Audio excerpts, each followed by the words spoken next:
Close to nature is close to your world. Myron Homes, Cherubic Farms at Chevilla, 7799949104. Satyanarayana గారు sir lawyer వృత్తిలోకి ఎందుకు రావాలనుకుంటారు? మాది పేరేపల్లి గ్రామం sir, Chityal మండలం, నల్గొండ జిల్లా. సాధారణమైనటువంటి కుటుంబం. మా నాన్న మమ్మల్ని తను చదవలేకపోయాడు, మమ్మల్ని చదివించుకున్నాడు. ప్రతి మనిషి ఒక గోల్ ఉంటుంది. Yes. మీరు ప్రొఫెషనల్గా చేద్దాం అనుకున్నారా, సర్వీస్ మోటో చేద్దాం అనుకున్నారా? ప్రొఫెషనల్గా వెళ్ళాలనుకున్నాను సార్, అడ్వకేట్గా. సో మంచి ప్రాక్టీస్ ఉన్నది నాకు. సో అల్టిమేట్లీ మా సీనియర్ పాషన్ Chandrasekhar Reddy, Nalgonda, freedom fighter. Partition suit వేసినప్పుడు ఒక అమ్మాయి కానీ అబ్బాయి కానీ తన తండ్రి ఆస్తిలో ఎన్ని రోజులు పడుతుందండి? పార్టీషన్ సూట్ వేసినప్పుడు సార్ ఆ షేర్స్ మీద ఆధారపడుతుంది, లీగల్ హెయిర్స్ మీద ఆధారపడుతుంది, కోర్టు మీద ఆధారపడుతుంది సార్. ఇప్పుడు ఎవరైతే పార్టీషన్ వేస్తున్నారో ఆయనకు ఒకరితో తీసుకున్న అడ్వకేట్ ఆయన కూడా కొల్యూటెడ్ అనుకున్నప్పుడు ఏం చేయాలి? బీవేర్ ఆఫ్ అని ఎందుకన్నారంటే అందుకే. సో ఖచ్చితంగా మన రైట్స్ మేరకు. మర్డర్ కేసులో ఏమైందంటే యాక్చువల్గా అతను మర్డర్ చేసినప్పుడు అక్కడ ఉన్నాడు, కానీ యాక్చువల్గా అతనికి సంబంధం లేదు సార్. ఆయన స్పాట్లో ఉన్న వ్యక్తిని మీరు ఎలా తప్పించారండి? ఎవరైతే ఐ విట్నెస్లు ఉన్నారో అడిగాను, సార్ మీరు ఎంత దూరంలో ఉన్నారు? సో 150 మీటర్స్ దూరంలో ఉన్నాం. మీరు అక్యురేట్గా చెప్పండి, మీరు ఫస్ట్ టైం మీరు ఏం చూసారు అక్కడ? బోధన్ నుంచి మనకు మహారాష్ట్ర బార్డర్ ఉంటుంది. మహారాష్ట్ర బార్డర్ నుంచి ఒక అమ్మాయి ఒక లేడీ వచ్చేసారు. చాలా పేదవాళ్ళు సార్, చాలా అంటే చాలా పేదవాళ్ళు. కేసు ఫ్యాక్స్ చూసినప్పుడు నాకేమనిపించిందంటే ఆ భూస్వామి కొడుకు ఎగ్జామిన్ చేసినప్పుడు అతను ప్లే చేశాడు అక్యూజ్, ఎందుకంటే అతను భూస్వామి ఆ ఊళ్ళో. సో వాళ్ళందరినీ కూడా అతను ట్యాంపర్ చేశాడు. ఎప్పుడైతే 311 పిటిషన్ వేసాను సార్, ఇందులో భూస్వామి మిమ్మల్ని మేనేజ్ చేయడం చూడలేదు? చాలా చేశారు. అల్టిమేట్గా నన్ను చెప్పకూడదు కొన్ని విషయాలు, బట్ మీరు ఎఫర్ట్ పెట్టిన తర్వాత కూడా పోయిన కేసు కూడా చెప్తాను సార్. క్రిమినల్ ఏం చేశాడంటే ఫస్ట్ మెయిల్ ద్వారా సెల్ ఫోన్ నెంబర్ చేంజ్ చేశారు. తర్వాత ఏం చేశారు, బ్యాంక్ మేనేజర్ అది నమ్మేసి అది అమౌంట్ విత్డ్రా చేసేసి విక్టిమ్ యొక్క అకౌంట్కు క్రెడిట్ చేశారు అమౌంట్. ఆ అఫెండర్ ఎవరైతే ఉన్నారో ఆయన కూడా ఒక యాక్సిస్ బ్యాంక్ మేనేజర్, ఎన్ఆర్ఐ చనిపోయాడు. సో అతని ధైర్యం ఏంటంటే ఎన్ఆర్ఐ ఇక రాడు, చనిపోయాడు, ఈ విషయం ఎవరికి తెలియదు. మీ సర్వీస్లో బాగా మీకు హత్తుకున్న కేసు? అమ్మాయి ఒక ఆశ్రమంలో ఉండేటటువంటి ఆయా యొక్క కూతురు. అతను వచ్చేసిన తర్వాత అమ్మాయి ఒకతే ఉన్నది. బలహీనతను తీసుకొని అతను అమ్మాయి మీద అటెంప్ట్ చేశాడు, రేప్ చేసి బెదిరించేసి వెళ్ళిపోయాడు. కాకపోతే ఇక్కడ ఏంటంటే అఫెండరు పెరాలసిస్ పేషెంట్. తను ట్రయల్ జరిగేటప్పుడు చాలా యాక్ట్ చేశాడు, నేను కమిట్ చేయలేను, నాకు పెరాలసిస్ ఉన్నదని. చాలామంది అనుకుంటారు కోర్టుకు కళ్ళు లేవని, దట్ ఈజ్ రాంగ్. కోర్టు అందరు అఫెండర్స్ని అబ్జర్వ్ చేస్తుంటుంది, ప్రతి ఒక్కరిని, ఈవెన్ విక్టిమ్ని కూడా అబ్జర్వ్ చేస్తుంటుంది. ఎందుకు వెళ్ళిపోయిందండి 2 సంవత్సరాలు? అంటే ఒకసారి అటెంప్ట్ జరిగిన తర్వాత ఎవరైనా కూడా సార్ చాలా వాళ్ళ పొజిషన్ మనం వర్ణించడానికి వీలు ఉండదు. ఈవెన్ చిన్న సౌండ్ అయినా కూడా వాళ్ళు భరించలేరు. నా లైఫ్లోనే ఇది సాటిస్ఫాక్షన్ కేసు సార్, ఎందుకంటే ఒక అమ్మాయికి న్యాయం జరిగింది. Welcome to lights up. ఈ వారం మన గెస్ట్ భువనగిరి పబ్లిక్ ప్రాసిక్యూటర్గా పనిచేస్తున్న పొన్నం సత్యనారాయణ గారు. ఆయన మొత్తం సర్వీస్లో కన్వర్షన్ రేట్ చాలా ఎక్కువ కనిపిస్తుంటుంది. ఆయన నిజామాబాద్, బోధన్, బాన్స్వాడతో పాటు చాలా ప్రాంతాల్లో పనిచేసి ప్రస్తుతం భువనగిరిలో పనిచేస్తున్నారు. ఎక్కువ శాతం CCSలో పీపీగా ఉన్నప్పుడు చాలా కేసుల్లో ఆయన కన్వర్షన్ రేట్ తీసుకొచ్చారు. ఒక కేసులో శిక్ష పడాలంటే నిందితుడికి పోలీస్ ఇన్వెస్టిగేషన్ ఎలా చేయాలి, పబ్లిక్ ప్రాసిక్యూటర్ ఏ విధంగా దాన్ని సపోర్ట్ చేస్తారు, వీళ్ళిద్దరి మధ్యన కరెక్ట్గా ఒక అనుబంధంలో ఉంటే ఆ కేసులో నిందితుడికి శిక్ష పడడం ఖాయమంటున్నారు సత్యనారాయణ గారు. ఆయన అడిగి ఆయన సర్వీస్లో ఎలాంటి కేసులు చేశారు, ఒక మంచి కేస్ స్టడీ తీసుకొని, సాధారణంగా అడ్వకేట్ అనగానే క్రిమినల్కే కాకుండా సివిల్ కూడా చేయాలనేది ఆయన వాదన. ఈ రెండూ చేస్తే ఆ అడ్వకేట్కి ఏ విధంగా బెనిఫిట్ ఉంటుంది, కేవలం క్రిమినల్ కేసుకే పరిమితం అయితే ఆ అడ్వకేట్ ఫ్యూచర్ ఏ విధంగా మలుపు తిరుగుతుంది విషయాన్ని సార్ నాటి తెలుసుకున్నాం. సార్ నమస్తే. నమస్తే సార్. ఎక్కువగా CCSలో నాంపల్లి CCS మీ పేరు దాదాపు 6 సంవత్సరాలు పనిచేసినట్లు. అవును సార్. అవినాష్ మహాంతి గారి పీరియడ్ అంతా మీరే నేను చేశాను సార్. సార్ సాధారణంగా మీ కన్వర్షన్ రేట్లో మంచి రిజల్ట్ కనిపిస్తుంది, అవును సార్. కానీ మైనస్ కూడా ఉంది. Yes, exact. అంటే మన ప్లస్ తో పాటు మైనస్ కూడా యాక్సెప్ట్ చేయాల్సిన అవసరం ఎంత ఉంది? చేయాలి సార్. ప్రతి కేసు కూడా కన్వర్షన్ వస్తుందని చెప్పలేము, అలానే ప్రతి కేసు అక్విడల్ వస్తుందని కూడా చెప్పలేము. కానీ ఒక కేసులో శిక్ష పడిందంటే ఇన్వెస్టిగేషన్ చేసిన ఆఫీసర్కి ఎంత హ్యాపీ ఉంటుందో, అవును సార్. దాన్ని ఆర్గ్యూ చేసి కోర్టు ముందు ప్రొజెక్ట్ చేసిన మీకు కూడా అంతే హ్యాపీనెస్ వస్తుంది. సార్. చిన్న చిన్న కేసులు అవ్వచ్చు, హట్ కేసులు అవ్వచ్చు, లేదా 354, 376 లాంటి కేసులు కూడా అవ్వచ్చు. మీ సర్వీస్లో బాగా మీకు హత్తుకున్న కేసు, సార్. దీన్ని బాగా నేను ఎస్ ఎఫర్ట్ పెట్టాను, ఖచ్చితంగా వస్తుంది సార్. అని సక్సెస్ అయిన కేసు ఉండొచ్చు. ఎఫర్ట్ పెట్టిన తర్వాత కూడా సాక్షులు వీగిపోవడం వచ్చు, లేదా ఇన్వెస్టిగేషన్లో ఏదో దీంట్లో అక్విటల్ కేసులు కూడా ఉంటాయి. అలాంటి 2 కేసులతో పాటు పోలీస్కి ప్రాసిక్యూషన్ మధ్యలో సార్. ఆ అనుబంధం ఉంటే, పట్టాలు 2 పట్టాలు కరెక్ట్గా వెళ్తున్నట్లు ఉంటే, దానివల్ల వచ్చే రిజల్ట్ ఎలాగుంటుంది? సార్. ఒక అడ్వకేట్గా సార్. సివిల్ క్రిమినల్ 2 చేస్తే ఆ అడ్వకేట్ కెరీర్ ఎలా బాగుంటుంది? ఈ ప్రశ్నలకు సమాధానం చెప్పే ముందు సత్యనారాయణ గారి కుటుంబ నేపథ్యం, సత్యనారాయణ గారు సార్ లాయర్ వృత్తిలోకి ఎందుకు రావాలనుకుంటారు? సార్, నేను మొదట్లో లాయర్గా ప్రాక్టీస్ చేయాలనుకోలేదు సార్. అల్టిమేట్లీ నేను బీకామ్ చేశాను. నేను ఉస్మానియాలో చేశాను. బీకామ్ చేసిన తర్వాత హయ్యర్ అంటే మీరు కుటుంబ నేపథ్యం మీ నాన్నగారిది ఇది ఎక్కడ? మాది పేరాపల్లి గ్రామం సార్, చిట్యాల మండలం, నల్గొండ జిల్లా. అక్కడ ఒక సాధారణమైనటువంటి కుటుంబం, ఎలాంటి నేపథ్యం లేదు, బిజినెస్ నేపథ్యం లేదు, ప్లస్ రాజకీయం వ్యవసాయం. సో ఆ తర్వాత మేము 4 అన్నదమ్ములం సార్. ఫస్ట్ వన్ నేను, second bank officer scale 3, third one IT యూఎస్ఏలో ఉంటాడు, ఫోర్త్ వన్ పిహెచ్డి సార్, తను ఇక్కడే ఉంటాడు హైదరాబాద్లో. అందరు సెటిల్డ్ సార్. ఆ రకంగా మా నాన్న మమ్మల్ని తను చదవలేకపోయాడు, మమ్మల్ని చదివించుకున్నాడు. సో దానివల్ల మేము ప్రయోజకులయ్యాం. ఆయన కళ నిజం చేశారు. Yes yes. ఓకే, మీరు బీకామ్ అయిన తర్వాత మరి బిఎల్ చేయాలి? నేను బీకామ్ అయిన తర్వాత ఎంకామ్ చేద్దాం అనుకున్నాను సార్. అల్టిమేట్లీ ఎంకామ్ అప్లికేషన్ తీసుకోవడానికి ఉస్మానియా బిజినెస్ అడ్మినిస్ట్రేషన్ బ్లాక్లో అమ్ముతున్నారు అప్పుడు. సో అక్కడికి వెళ్ళిన తర్వాత అప్లికేషన్ ఫీ 25 రూపీస్ సార్. నా దగ్గర ఉన్నది 50 రూపీస్. సో నేను 50 రూపీస్ ఇచ్చినప్పుడు చేంజ్ లేదు మార్నింగ్. సో ఇంకో అప్లికేషన్ చేతిలో పెట్టాడు, అదే LLB sir, entrance exam. So yes sir, exactly. ఇచ్చాడు కాబట్టి చదివాను, రాశాను, మంచి ర్యాంక్ వచ్చింది. తద్వారా అప్పుడు అనుకున్నాను, సో దేవుడు ఆనందిస్తున్నాడు మనకు. సో ఒక రకమైనటువంటి మన వల్ల సర్వీస్ చాలామందికి అందేది ఉన్నది కాబట్టి చెయ్యాలి, మనం సమాజానికి ఎంతో కొంత మంచి చేయాలి అనేటటువంటి ఉద్దేశంతో అప్పటి నుంచి సీరియస్గా తీసుకున్నాను సార్. సార్, అడ్వకేట్గా మీరు అయిన తర్వాత, ఎన్రోల్ అయిన తర్వాత ప్రతి మనిషికి ఒక గోల్ ఉంటుంది. Yes sir.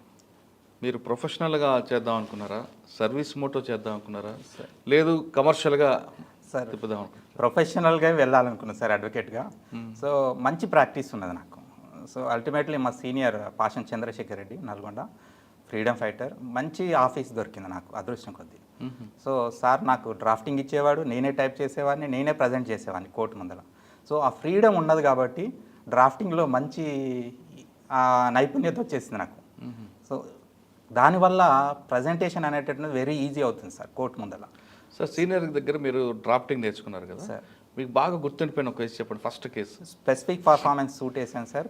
తర్వాత పార్టీషన్ కూడా సూట్లు వేసాను, ఇంజెక్షన్ సూట్స్ కూడా వేసాను. పార్టీషన్ సూట్లో మామూలుగా చూస్తే చాలా లెంతీ పార్టీషన్స్ ఎవరు చేయరు సార్. బట్ నాకున్నటువంటి ఆపర్చునిటీలో 1/542 షేర్ వరకు నేను చేయగలిగాను. So that is the highest share. అది డ్రా చేయాలంటేనే 3 to 4 పేజెస్ అవసరం అవుతాయి ఆ చార్ట్ డ్రాఫ్ట్ చేయాలంటే.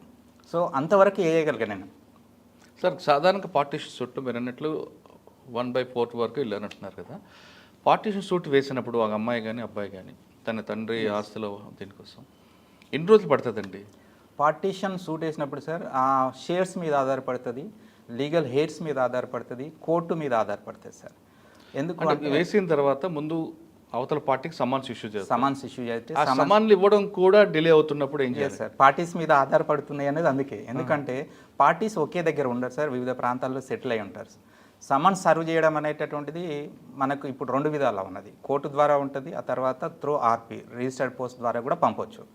సో ఈ మధ్య మనకున్న ఐటీ ఫీల్డ్ని కూడా మనం సెలెక్ట్ చేసుకుంటున్నాం. బట్ అప్పుడు ఉన్నటువంటి పరిస్థితులలో ఆర్పిడి ఈజీగా అది రిటర్న్ అయ్యే అవకాశం ఉంటుంది. కోర్టు ద్వారా కోర్టుకున్నటువంటి ఇబ్బందుల వల్ల, ఆ పెండెన్సీ వల్ల వాళ్ళు సర్వ్ చేయలేకపోవచ్చు విత్ ఇన్ టైంలో. ఆ టైంలో ఎవరైనా ఒకరు చనిపోయారనుకోండి, దెన్ ప్రొసీడింగ్స్ అన్నీ మళ్ళీ స్టార్ట్ అవుతాయి. మళ్ళీ ఇంటర్లోకేటరీ అప్లికేషన్స్ వేయాల్సి వస్తుంది, మళ్ళీ వాళ్ళ యొక్క లీగల్ ఎయిడ్స్ని తీసుకురావాల్సి వస్తుంది. ఇది పెండింగ్ పెరగడానికి చాలా కారణం అవుతుంది సార్. అప్పుడు కాకుండా ఇప్పుడున్న పరిస్థితుల్లో పార్టీషన్ సూట్ వేస్తే ఆ కోర్టు కాకపోతే పక్క కోర్టు, ఆ జిల్లా కోర్టు పరిధిలోనే పార్టీషన్ ఉన్నాయనుకోండి, అప్పుడు ఎన్ని రోజులు పడుతుందండి సార్ సమన్స్ సర్వ్ చేయడానికి? సార్ దానికి ఏమైనా ఛార్జెస్ ఉంటాయా? ఇష్యూస్ ఉంటాయి సార్. వేరే క్రిమినల్ సైడ్ అయితే ఛార్జెస్ అంటాం సార్, సివిల్ సైడ్ అయితే ఇష్యూస్ అంటాం సార్. ఇష్యూస్ సెటిల్ చేసిన తర్వాత, అంటే ఇద్దరి మధ్య ఉన్నటువంటి ప్రతిబంధకాలు ఏంటివి అనేటటువంటి ఫస్ట్ కోర్టు చూస్తుంది. ఆ ప్లెయింట్ను ఆ రిటర్న్ స్టేట్మెంట్ చదివిన తర్వాత ఇద్దరు ఏ రకంగా దాన్ని కాంట్రడిక్ట్ చేస్తున్నారని చూసుకున్న తర్వాత దానికి సంబంధించిన ఇష్యూస్ ఫ్రేమ్ చేస్తారు. ఆ ఇష్యూస్ మీదనే ఆన్సర్ చేయడానికి ట్రయల్ జరుగుతుంది సార్. మిగతా ఏం చూడరు అక్కడ. ఇష్యూస్ని ఫ్రేమ్ చేసిన తర్వాత దాన్ని ఆన్సర్ చేయడానికి ఉన్న ఎవిడెన్స్, అవైలబుల్ ఎవిడెన్స్ ఏదైతే ఉన్నదో దానికి ఆన్సర్ చేయడానికి ట్రయల్ జరుగుతుంది. సో అవి సక్సీడ్ అవుతే కేసు విన్ అవుతారు, సక్సీడ్ కాకపోతే కేసు పోతుంది. కరెక్టే. సమన్స్ ఇష్యూ చేయడానికి, సమన్స్ తీసుకెళ్ళి సర్వ్ చేయడానికి దానికైనా కోర్టు ఛార్జెస్ చేస్తుందా? పేమెంట్ చేస్తుంది సార్. మామూలుగా సమన్స్ ఫీ, కోర్ట్ ఫీ ఉంటుంది, అది మనం పే చేయాలి. కానీ దానికి టైం బాండ్ ఉందండి, ఇన్ని రోజుల్లో తీసుకెళ్ళి ఇవ్వాలి, సమన్స్ సర్వ్ అవ్వాలని టైం బాండ్ ఏం లేదా? అంటే మామూలుగా ప్రాసెస్ ఫీ పే చేయడానికి 7 days సార్. 7 days లోపల కోర్టు ఆర్డర్ చేసిన 7 days లోపల మనం ప్రాసెస్ ఫీ పే చేయాలి. ఓకే. ఆ తర్వాత ఆ నెక్స్ట్ హియరింగ్ లోగా ఆ సమన్స్ ఏదైతే ఉన్నాయో ఆ కన్సర్న్ కోర్టు ఆఫీసర్ సర్వ్ చేయాలి. అంటే దానికి 3 నెలలు 4 నెలలు టైం లేదు సార్, అటువంటి ఏం లేవు. కానీ ఇప్పుడు ఎవరైతే పార్టీషన్ వేస్తున్నారో ఆయనకు ఒకరితో తీసుకున్న అడ్వకేట్ ఆయన కూడా కొల్యూటెడ్ అనుకుంటే అప్పుడు ఏం చేయాలండి? కొల్యూటెడ్ కాకుండా పార్టీ చూసుకోవాలి సార్. ఎందుకంటే బీవేర్ ఆఫ్ అని ఎందుకన్నారంటే అందుకే. సో ఖచ్చితంగా మన రైట్స్ మేరకు అడ్వకేట్స్ అయినా మేమైనా ఎవరైనా కూడా ఆ లిమిటేషన్స్లో యాక్ట్ చేయాలి. తప్పు మందే. ఒకవేళ లిమిటేషన్స్లో యాక్ట్ చేయకపోతే చాలా లాస్ ఉన్నాయి, కాంపెన్సేషన్స్ ఉన్నాయి, ప్రొసీడ్ అవ్వడానికి అవకాశం ఉంది. చట్టం అనేటటువంటిది అంత నేరోగా లేదండి, చాలా వైడ్గా ఉన్నది. ఎక్కడ మనం శోధిస్తుంటే అక్కడ మనకు లూప్ హోల్స్ తెలుస్తాయి, then we will proceed. Okay sir, మనం ఒకసారి మన వెనక్కి వద్దాం సార్. మీరు నల్గొండలో సీనియర్ దగ్గర నేర్చుకున్నారు డ్రాఫ్టింగ్ కదా? Yes sir. తర్వాత ఆయన దగ్గర ఎంతకాలం పనిచేస్తారు? మీరు ఇండిపెండెంట్గా ఇప్పుడు 3 years పనిచేశాను సార్ దగ్గర. తర్వాత నేను ఇండిపెండెంట్గా చేశాను. ఇండిపెండెంట్గా చేసినప్పుడు ఎర్నింగ్ కావాలి కాబట్టి మోటార్ యాక్సిడెంట్ క్లెయిమ్స్ ట్రిబ్యునల్ ఉన్నాయి మా దగ్గర.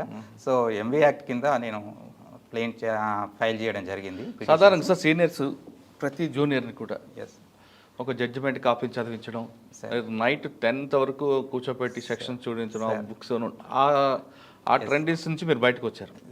అప్పుడులో అదే విధంగా సీనియర్స్ ఖచ్చితంగా జూనియర్స్ కూర్చోపెట్టేవారు, ఆఫీసులో ఉండాల్సిందే. కోర్టు అయిపోయింది ఇంటికి వెళ్తామంటే కుదరదు కదా. మీరు మీ సీనియర్ దగ్గర ఆ కల్చర్తో ఏమి నేర్చుకున్నారండి? సార్ మా సీనియర్ దగ్గరికి నేను మార్నింగ్ 8 o'clock వెళ్ళేవాడిని సార్. 8 నుంచి నాన్ స్టాప్ వర్క్. ఇక నేను ఇంటికి ఎప్పుడు వచ్చేవాడిని అంటే 5 o'clock అయిపోయిన తర్వాత ఇంటికి వచ్చేవాడిని. 5 తర్వాత మళ్ళీ మేము ఆఫీస్కి 6 o'clock వెళ్ళేవాళ్ళం ఈవినింగ్. 6 నుంచి డ్రాఫ్టింగ్ ఇచ్చేవారు, టైపింగ్ నేనే చేసేవాడిని. చేసిన తర్వాత ఆ టైపింగ్ చేసిన తర్వాత అప్పుడు మీకు తెలుసు రెమింగ్టన్ టైప్ రైటర్స్, ఈ కంప్యూటర్స్ లేవు, ఎందుకంటే ఆటోమేటిక్ కరెక్షన్స్ లేవు అక్కడ. సో మొత్తం చేసుకొని వెళ్ళి ఇంటి దగ్గర మళ్ళీ సార్కి ఇస్తే కరెక్షన్స్ చేసేవారు. సో ఆ రకంగా కరెక్షన్ అయిన తర్వాత మళ్ళీ ఒకసారి కొట్టాల్సిందని. నైట్ కంప్లీట్ అవ్వాలి అది. నైట్ 12-12:30 కంప్లీట్ అయిన తర్వాత ఓకే అనుకున్న తర్వాత దెన్ మార్నింగ్ అది 10 o'clock తీసుకెళ్ళి ప్రజెంటేషన్ చేయాలి. 10:30 లోపల బాక్స్లో వేసేయాలి. వేసేస్తే ఆ రికార్డులోకి తీసుకుంటారు అది. ఓకే. ఈ పని కనుక మనం చేయలేకపోతే ఆ రోజు నాడు ఒక రోజు వేస్ట్ అవుతుంది, సీనియర్ మన మీద కోప్పడతాడు, అల్టిమేట్గా పార్టీస్ లాస్ అవుతారు. సార్ ఆయన దగ్గర మీకు బాగా నచ్చిన గుణం కానీ బాగా నేర్చుకున్నాను ఇప్పటికీ నాకు లైఫ్లో కంటిన్యూ అవుతుంది అన్నది ఏమన్నా? ఎస్ సార్, నాకు బాగా నచ్చిన గుణం సార్ వెరీ సీనియర్ కాబట్టి అథెంటిటివ్ ఏది చేసినా కూడా ఆ సబ్జెక్టు పైన, ఆ వ్యవహారం పైన అథెంటిటివ్ ఎక్కువ ఉంటుంది. అది అంటే ఓవర్ కాన్ఫిడెన్స్ కాదు, అది దాని మీద సబ్జెక్టు పూర్తి అవగాహన ఉండాలి, అవగాహనతో చేయాలి. అది ఫస్ట్ మనకు అవగాహన వస్తే కానీ మనం ప్రజెంటేషన్ చేయలేం కోర్టు ముందల. సో ఆ విషయం పట్ల అవగాహన పెంచుకోవాలని సార్ మాకు బాగా చెప్పారు సార్. అదే ఇప్పటికీ నేను ఫాలో అవుతున్నాను. రెండవది సార్ ఏం చేస్తాడంటే ఏది చేసినా కూడా డ్రాఫ్టింగ్లో ఖచ్చితత్వం ఉండాలి. డ్రాఫ్టింగ్లో ఖచ్చితత్వం లేకపోతే, ఉదాహరణకు ఎవరైనా పిటిషన్ వేశారనుకోండి, మనం ఆ పిటిషన్లో ఫ్యాక్ట్స్ కనుక ప్రాపర్గా తేలేకపోతే అల్టిమేట్గా ఆ పిటిషన్లో మనం వీగిపోయే అవకాశం ఉంటుంది మన యొక్క ఆర్గ్యుమెంట్స్ కోర్టు ముందర. సో అప్పుడు ఏం చేయాలి అంటే ఆ పిటిషన్లోనే మనకు కావాల్సినటువంటి అవర్మెంట్స్ అన్నీ కూడా ప్రాపర్గా తీసుకురావాలి. ప్రాపర్గా తీసుకురాకపోతే మనకే లాస్ అవుతుంది. అల్టిమేట్గా లాస్ అయ్యేది ఇక్కడ విక్టిమ్, ఎవరైతే కంప్లైంట్ ఉన్నాడో అతను లాస్ అవుతాడు. సో మీకు ప్లస్ మైనస్ రెండు నేర్పారు, ఒక ఫెయిల్ అయితే ఏం చేయాలని కూడా నేర్పారు. ఎగ్జాక్ట్ నేను చెప్పాను కదా సార్, మెమో ఆఫ్ అపియరెన్స్ చూడడానికి నాకు 6 months పట్టింది మా ఆఫీస్లో, సివిల్ ఆఫీస్ కాబట్టి. సో ఆ తర్వాత నేను మా యొక్క ఎగ్జామ్స్ కోసం మంచిగా ప్రిపేర్ అయినప్పుడు సబ్జెక్ట్ ఏంటిదనేది తెలిసింది. ఆ తర్వాత సీనియర్స్ చాలామంది క్రిమినల్ చేసే వాళ్ళని కోర్టులో కూర్చొని జిల్లా కోర్టులో అబ్జర్వ్ చేసేవాడిని. Ramachandra Rao Nalgonda eminent advocate, Muralidhar Rao eminent advocate, they are star wars in the Nalgonda. So వాళ్ళందరినీ నేను ఏ రకంగా వీళ్ళు క్రాస్ ఎగ్జామినేషన్ చేస్తున్నారు, ఏ ఫ్యాక్ట్స్ మీద క్రాస్ ఎగ్జామినేషన్ చేస్తున్నారు, ఎందుకు కేసు పోతుంది, ఎందుకు కన్విక్షన్ వస్తుంది, ఇలా అబ్జర్వ్ చేశాను. సో వీటి మీద మళ్ళీ నేను ఊరుకోపోయాను సార్. సైటేషన్స్ ఉంటాయి, ఏది ఏఎల్డి కానీ ఏఏఆర్ కానీ. సో ఆ కేసులో జడ్జిమెంట్స్ చదువుతున్నప్పుడు నాకు ఇష్టమైన జడ్జి సార్ జస్టిస్ కృష్ణయ్య గారు. సో ఆ కేసులో చదువుతున్నప్పుడు మనకు అభిప్రాయం వచ్చేస్తుంది, మనం చేస్తున్నటువంటి లోపం ఎక్కడున్నది, సో వాళ్ళ యొక్క వ్యూస్ ఎక్కడున్నాయి, ఎందుకు కన్విక్ట్ అవుతుంది, ఎందుకు అక్విటల్ అవుతుంది అనేటటువంటిది. ఇది మనం పట్టుకోగలిగినట్లయితే మన కేసులను ప్రాపర్గా ప్రజెంట్ చేయడానికి అవకాశం ఉంటుంది సార్. ఓకే, అక్కడ నుండి మీరు ఇండిపెండెంట్ స్టార్ట్ చేసిన తర్వాత ఎంతకాలం మీరు ఇండిపెండెంట్ ఉన్నారు? తర్వాత 13 years చేశారు సార్ ఇండిపెండెంట్గా. 13 years ప్రాక్టీస్, మ్యాక్సిమం ప్రాక్టీస్ చేశాను. మా సీనియర్ సివిల్ అండి, క్రిమినల్ ఉన్నారు? సివిల్ చేశాను, క్రిమినల్ చేశాను. మీకు బాగా గుర్తుండిపోయిన కేసు ఒకటి చెప్పండి. అంటే తీసుకొచ్చాను నేను 354 బోధనలో ఉన్నప్పుడు చేశాను సార్ ఒక కేసు. ఏంటి అడ్వకేట్గా ఉన్నప్పుడు నేను చెప్తాను సార్. ప్రాసిక్యూట్ అడ్వకేట్గా ఉన్నప్పుడు నేను నల్గొండలో చేశాను సార్. నల్గొండలో 2 భార్యాభర్తలు నా దగ్గరికి వచ్చారు. సో ఇద్దరు కూడా కలిసి ఉండటానికి ఒప్పుకుంటారు. బయట ఏం చేస్తారంటే ఆ సిమిలర్ వాళ్ళకు ఉండేటువంటి ఫ్యామిలీ బ్యాక్గ్రౌండ్ వాళ్ళ వల్ల వీళ్ళు విడిపోతారు. సో అప్పుడు నేనేం చేశానంటే ఇద్దరికి కౌన్సిలింగ్ ఇచ్చినా కూడా మళ్ళీ కౌన్సిలింగ్ ఇచ్చిన తర్వాత బయటకు పోయిన తర్వాత వాళ్ళిద్దరు కూడా మళ్ళీ అదే విధంగా, ఎందుకంటే ఫ్యామిలీ బ్యాక్గ్రౌండ్ ఒకరిని ఒకరు గుంజేస్తారు, మీకు తెలియదు కాదు. సో ఆ రకంగా ఇబ్బంది ఉంటుంది. అటువంటప్పుడు ఆ కేసులో నేను ఏం చేశానంటే ఇండివిజువల్గా వాళ్ళని పక్కకు పెట్టేసి జడ్జి గారిని ఒప్పించేసి వాళ్ళని ఒక దగ్గర ఉంచేసి కొన్ని రోజులు అక్కడ ఉంచేసిన తర్వాత ఆ ప్రాబ్లం ఫ్యామిలీకి కనెక్టింగ్ లేకుండా ఉన్నప్పుడే సాల్వ్ అయింది ఆ ప్రాబ్లం. వాళ్ళని ఒప్పించడానికి చాలా ప్రాబ్లం అయింది. ఎందుకంటే నా ఉద్దేశం ఏంటంటే విడిపోవడం వెరీ ఈజీ సార్, విడిపోవడం కానీ కలపడం చాలా కష్టం. ఎందుకంటే సొసైటీలో విడిపోవడం చాలా పెద్ద కారణాలు అవసరం లేదు, కలిసి ఉండడానికి చాలా కారణాలు కావాలి. సో ఆ రకంగా ఒక 2 భార్యాభర్తలను నేను కలిపాను సార్. కలిపిన తర్వాత వాళ్ళు హ్యాపీగా ఉన్నారు. పిల్లలు పుట్టిన తర్వాత కూడా నాకు స్వీట్ బాక్స్ తీసుకొని వచ్చి సార్ మీ వల్ల మా కాపురం నిలబడింది అంటే ఇది ఒక సాటిస్ఫాక్షన్, మనసులో ఒక సాటిస్ఫాక్షన్ వస్తుంది. ఎందుకంటే మన వల్ల ఒక ఫ్యామిలీ నిలబడ్డది, ఒక మంచి ఫ్యామిలీ వాళ్ళకు వచ్చింది. దానివల్ల అంటే స్మాల్ థింగ్స్ వల్ల చాలామంది బాధాకరంగా విడిపోతున్నారు. అది చాలా చాలా బాధాకరమైన విషయం సార్. అదే విధంగా ఈ పార్టీకి న్యాయం చేయలేకపోయిన బాధపడే కేసు చాలా ఉన్నాయి సార్, చాలా ఉన్నాయి. ఇక్కడ అడ్వకేట్గానా సార్ మీరు? అడ్వకేట్గా చాలా ఉన్నాయి సార్. పార్టీషన్ సూట్ ఒక దాంట్లో వేసాను సార్. రియల్లీ పార్టీషన్ సూట్లో అతనికి వాటా రావాలి. ఏమైంది అంటే వాళ్ళ చెల్లె పిటిషన్ ఫైల్ చేసింది, అప్లికేషన్ ఫైల్ చేసిన తర్వాత ఆ పార్టీషన్ తాతల ఆస్తి పార్టీషన్ సూట్ ఫైల్ చేసిన తర్వాత యాక్చువల్గా ఇతను అన్న, సో అతనికి ఖచ్చితంగా రావాలి. ఎందుకు అంటే వాళ్ళ ఫ్యామిలీ అంతా కూడా ఏదైతే ఉన్నాయో అవన్నీ డిస్పోజ్ చేసుకుంటూ వచ్చారు. కాంప్లికేట్ చేశారు మొత్తం కూడా. డిస్పోజల్ ఎట్లా అంటే ఒక డిస్పోజల్ మీదే ఇంకా చాలా చాలా చాలా మల్టిపుల్ ట్రాన్సాక్షన్స్ ఉన్నాయి. సో అది మల్టిపుల్ ట్రాన్సాక్షన్స్ ప్రూవ్ చేయాలంటే చాలా కష్టమైన విషయం సార్. అందులో ఎవరి షేర్ ఎంత అనేది డిసైడ్ చేసిన తర్వాత వాళ్ళ షేర్ కంటే ఎక్కువ ట్రాన్సాక్షన్స్ జరిగితే ఇంకా కష్టమైన విషయం. సో ఆ రకంగా కాంప్లికేషన్స్ వచ్చాయి. వచ్చిన తర్వాత వీళ్ళకి ఇండివిజువల్ వాళ్ళ తండ్రి చనిపోయినప్పుడు సమ్ మూవబుల్ అసెట్స్ కూడా ఉన్నాయి, డబ్బు కూడా ఉన్నది.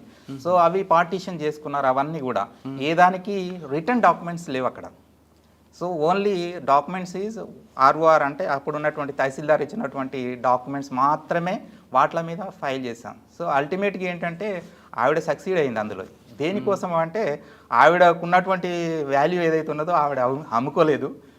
మిగతా వాళ్ళు వీళ్ళు ఏం చేశారంటే ఆవిడ పెళ్లి కోసం కొంత అమ్మారు.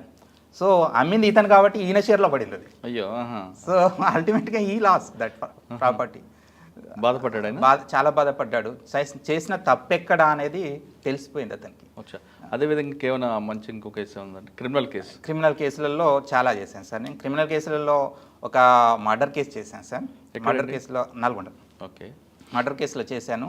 మర్డర్ కేసులో ఏమైందంటే యాక్చువల్గా అతను మర్డర్ చేసినప్పుడు అక్కడ ఉన్నాడు కానీ రిలేటెడ్. సో ఉన్నాడు కానీ యాక్చువల్గా అతనికి సంబంధం లేదు సార్. మిగతా వాళ్ళకి సంబంధం ఉన్నది, అదర్ అక్యూజ్డ్. నాకున్నటువంటి client is not participated in that. So కానీ ప్లేస్లో ఉన్నాడు. ప్లేస్లో ఉన్నటువంటి అది ఐడెంటిఫై చేసి పోలీసు వాళ్ళు ఇతను కూడా ఛార్జ్షీట్ వేశారు అక్కడ. సో 302 అప్లై ఇతను కూడా అయింది. అల్టిమేట్లీ దాంట్లో మళ్ళీ నేను ఆ కేస్ ఫ్యాక్స్ తీసుకొని అక్కడ తర్వాత ఆ సరౌండింగ్స్ వాళ్ళని ఎగ్జామిన్ చేసేసి సీన్కి వెళ్ళి, మామూలుగా ఈ మర్డర్ కేసులలో కానీ సార్ మిగతా కేసులలో అంటే బాడీలీ అఫెన్స్లో వాటిలలో మనం సీన్ అబ్జర్వ్ చేయడం అంటే అఫెన్స్ అయిపోయిన తర్వాత కూడా దాన్ని ఈవెన్ ప్రాసిక్యూటర్స్ అయినా కూడా ఆ తర్వాత అడ్వకేట్లు అయినా కూడా అక్కడికి వెళ్ళి సీన్ అబ్జర్వ్ చేయడం చాలా ఇంపార్టెంట్ సార్. అప్పుడు మనకు ఫ్యాక్ట్స్, రియల్ ఫ్యాక్ట్స్ తెలుస్తాయి. సో రియల్ ఫ్యాక్ట్స్ తెలిసినప్పుడు మనం క్లియర్గా మనము ఆ కేసుని ప్రజెంటేషన్ చేయడానికి చాలా ప్రాపర్గా ఉంటుంది. సో ఆ రకంగా రియల్ ఫ్యాక్ట్స్ తెలవటానికి సీన్కి వెళ్ళేసి ఆ సీన్ చూసేసి ఆ తర్వాత అవి నేను ప్రజెంట్ చేసిన తర్వాత జడ్జి గారు చాలా ఒప్పుకున్నారు. So you are very junior but you are done very good job in this case, therefore your client is acquitted whereas the other persons are done this act. And అంటే మరి ఆయన స్పాట్లో ఉన్న వ్యక్తిని మీరు ఎలా తప్పించారండి? ఆ ఎవిడెన్స్ రికార్డ్ చేసేటప్పుడు క్రాస్ ఎగ్జామినేషన్ అనేది ఇట్ ఈస్ ఎ స్కిల్ అంటే ఒక్కొక్క వ్యక్తి స్పాంటేనియస్ క్వశ్చన్స్ ఉంటాయి, స్కిల్తో సంబంధించినది సార్. ఏం అంటే చట్టం చదివితే అవి రావు, చట్టాన్ని ఇంప్లిమెంట్ చేయడం వరకే. కానీ స్కిల్ అనేటటువంటిది ఒక్కొక్క వ్యక్తి దగ్గర ఒక్కొక్క రకంగా ఉంటుంది. దాని ఎక్స్ప్రెషన్ ఆఫ్ స్కిల్ అనేటటువంటిది కోర్టు ముందల స్పాంటేనియస్గా క్రాస్ ఎగ్జామినేషన్లో ఆ వ్యక్తి ఏదైతే చెప్తున్నాడో దాన్ని డిఫెండ్ చేయగలగాలి. డిఫెండ్ చేసినప్పుడు మనకు కావాల్సినటువంటి ఆన్సర్ తెచ్చుకోగలగాలి. ఏ రకమైన క్వశ్చన్ అడిగితే ఏ రకమైన ఆన్సర్ వచ్చేది కూడా తెలియాలి. అంటే ఆ కేసులో పర్టికులర్గా ఎక్కువ బిట్టి చెప్పండి. ఆ కేసులో సార్ క్రాస్ ఎగ్జామినేషన్ చేసేటప్పుడు నేను ఫస్టే అడిగాను. ఫస్ట్ అయిపోనా కాదు, ఎవరైతే ఐ విట్నెస్లు ఉన్నారో అడిగాను. సార్ మీరు ఎంత దూరంలో ఉన్నారు? సో 150 మీటర్స్ దూరంలో ఉన్నాం. మీరు అక్యురేట్గా చెప్పండి, మీరు ఫస్ట్ టైం మీరు ఏం చూశారు అక్కడ? సో 5 వ్యక్తులను చూశాను సార్. అంటే 6వ వ్యక్తి నా క్లయింట్. 5 వ్యక్తులను చూశాను సార్. తర్వాత మీరు ఏం చేశారు? దగ్గరికి వెళ్ళాను సార్. ఇప్పుడు ఎంతమంది? 6 ఉన్నారు సార్. సో ఈ ఒక్క వ్యక్తి ఎక్కడి నుంచి వచ్చాడు ఆ లోపల అంటే సైడ్ నుంచి ఉన్నాడు సార్. అతను ఏమన్నా ముందుకు వచ్చాడా యాక్ట్ జరుగుతుంది? లేదు సార్. ఈ రకంగా క్రాస్ ఎగ్జామినేషన్లో అతను యాక్ట్ అనేటటువంటిది చేయలేదు. సో 302లో మీకు తెలుసు అంతా కూడా యాక్ట్ అనేటటువంటి ఇంటెన్షన్ అనేది ప్రధానమైనటువంటిది. కానీ అక్కడ ఉండడం చెప్పకపోవడం కూడా నేరమే కదా. 201 వస్తుంది కదండి. 201 కాదు, ఇక్కడ చెప్పకపోవడం అనేటటువంటిది లేదు. ఇక్కడ 201 అనేటటువంటిది ఎవిడెన్స్ ఏదైతే ఉన్నదో ట్యాంపరింగ్ చేయలేదా? చేయలేదు. So keep silent. కరెక్ట్, అది కూడా నేరమే కదండి. లేదు, కీప్ సైలెంట్ అన్నప్పుడు ఈ ఇంటెన్షన్ ఉంటే ఇంటెన్షన్ ద్వారా వాళ్ళతో పాటు కనుక అతను వస్తే ఒక మనిషి తన ముందు చంపుతున్నప్పుడు అడ్డుకోకపోవడం అనేది నేరం కదా. సో అడ్డుకోకపోవడం అనేటటువంటిది అది ఆ వ్యక్తికి సంబంధించినది సార్. అడ్డుకోవడం అనేటువంటిది రియల్గా చెయ్యాలి, కానీ అడ్డుకునే పరిస్థితి ఉన్నదా లేదా అనేది కూడా ఆలోచించాలి. ఇప్పుడు అతను వెళ్ళి వాళ్ళని అడ్డుకునేటటువంటి పరిస్థితుల్లో రైట్ ఆఫ్ డిఫెన్స్ ఉంటుంది, ప్రైవేట్ డిఫెన్స్. సో ఆ రకంగా చేయాలి అంటే అది కష్టమైనటువంటి విషయం. అక్కడ ఉన్నటువంటి పరిస్థితులు దాన్ని డిసైడ్ చేస్తాయి. ఎందుకంటే ఫీల్డ్ మీద ఉన్నటువంటి పరిస్థితులు అతనికి అవకాశం లేదు కాబట్టి అతను ఆ రకంగా చేయలేదు ఆ రోజు. సాధారణంగా రోడ్డు మీద మనం వెళ్తున్నప్పుడు మన కళ్ళ ముందు ఒక వ్యక్తిని అత్యంత దారుణంగా నరకేస్తుంటాడు. చూస్తూనే ఉన్నాం చాలా విషయం.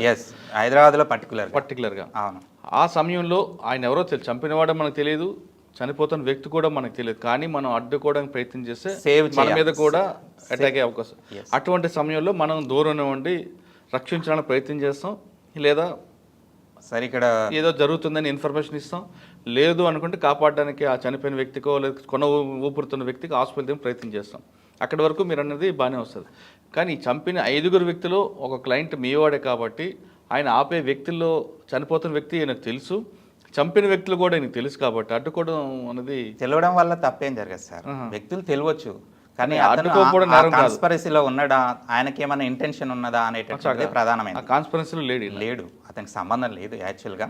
అతను తెలిసిన వ్యక్తి. మామూలుగా విలేజ్లలో ఏముంటుంది సార్, అందరు తెలిసిన వాళ్ళు కానీ ఉంటారు. పోలీసులు చాలా మంది చుట్టుపక్కల అందరినీ యాడ్ చేస్తారు కదండి. అదే అక్కడే ఉన్నది.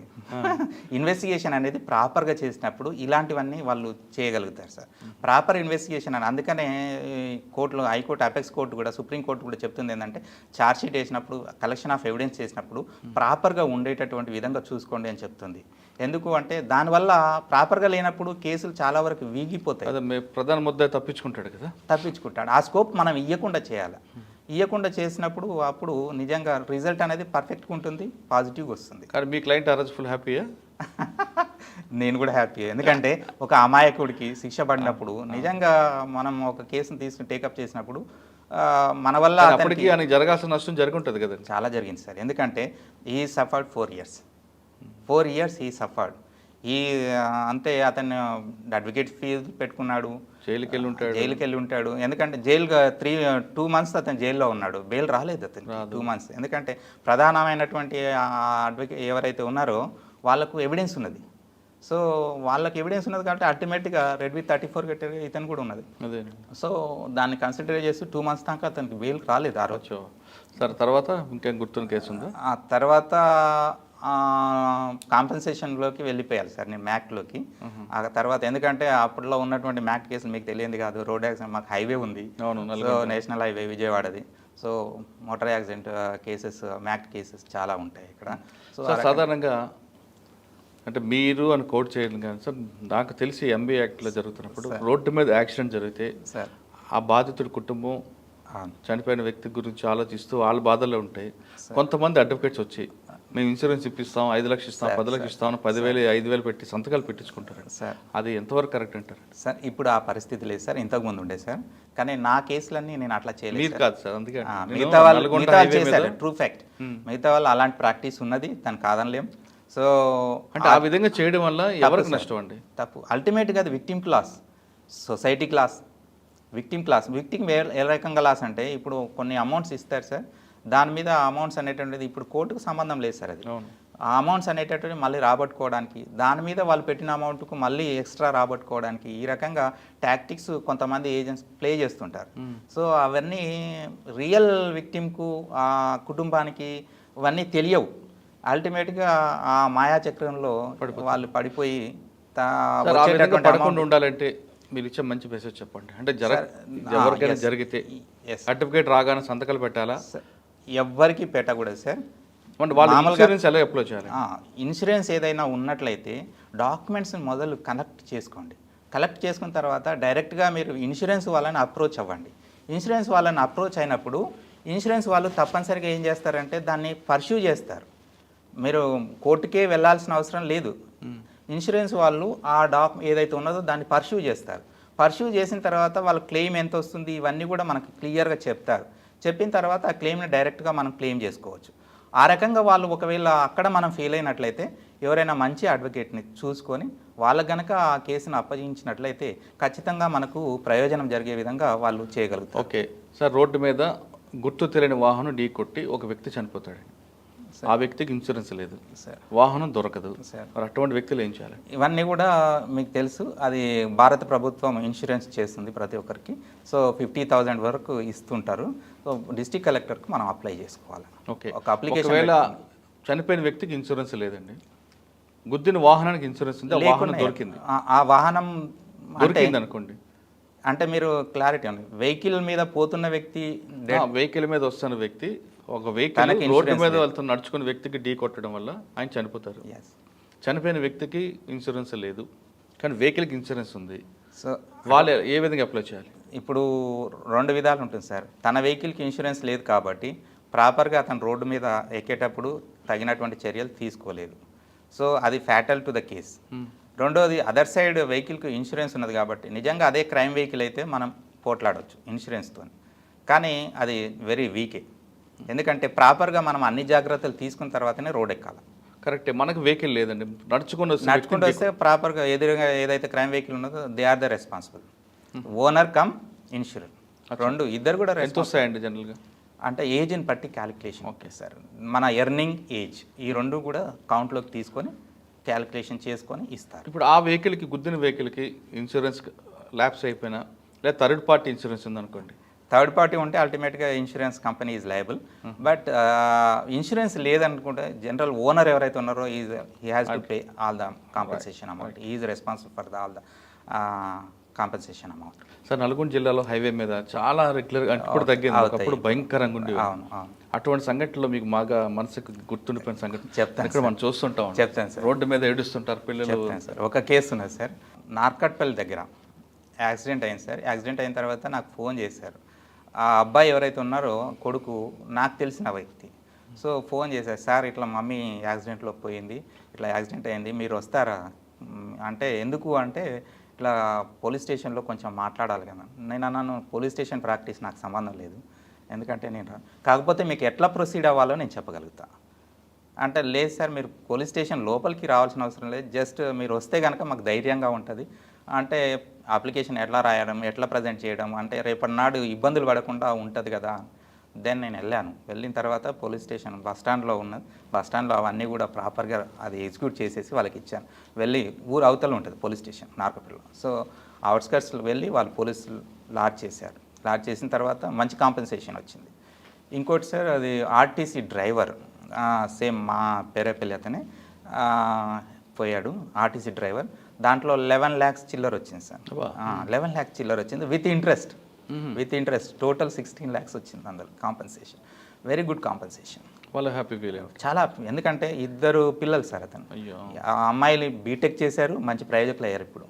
సో చాలా సంతోషం. ఎందుకంటే నా విధానం ఏంటంటే ఫీజుల కోసం నేను పెద్దగా ఒత్తిడి చేయను.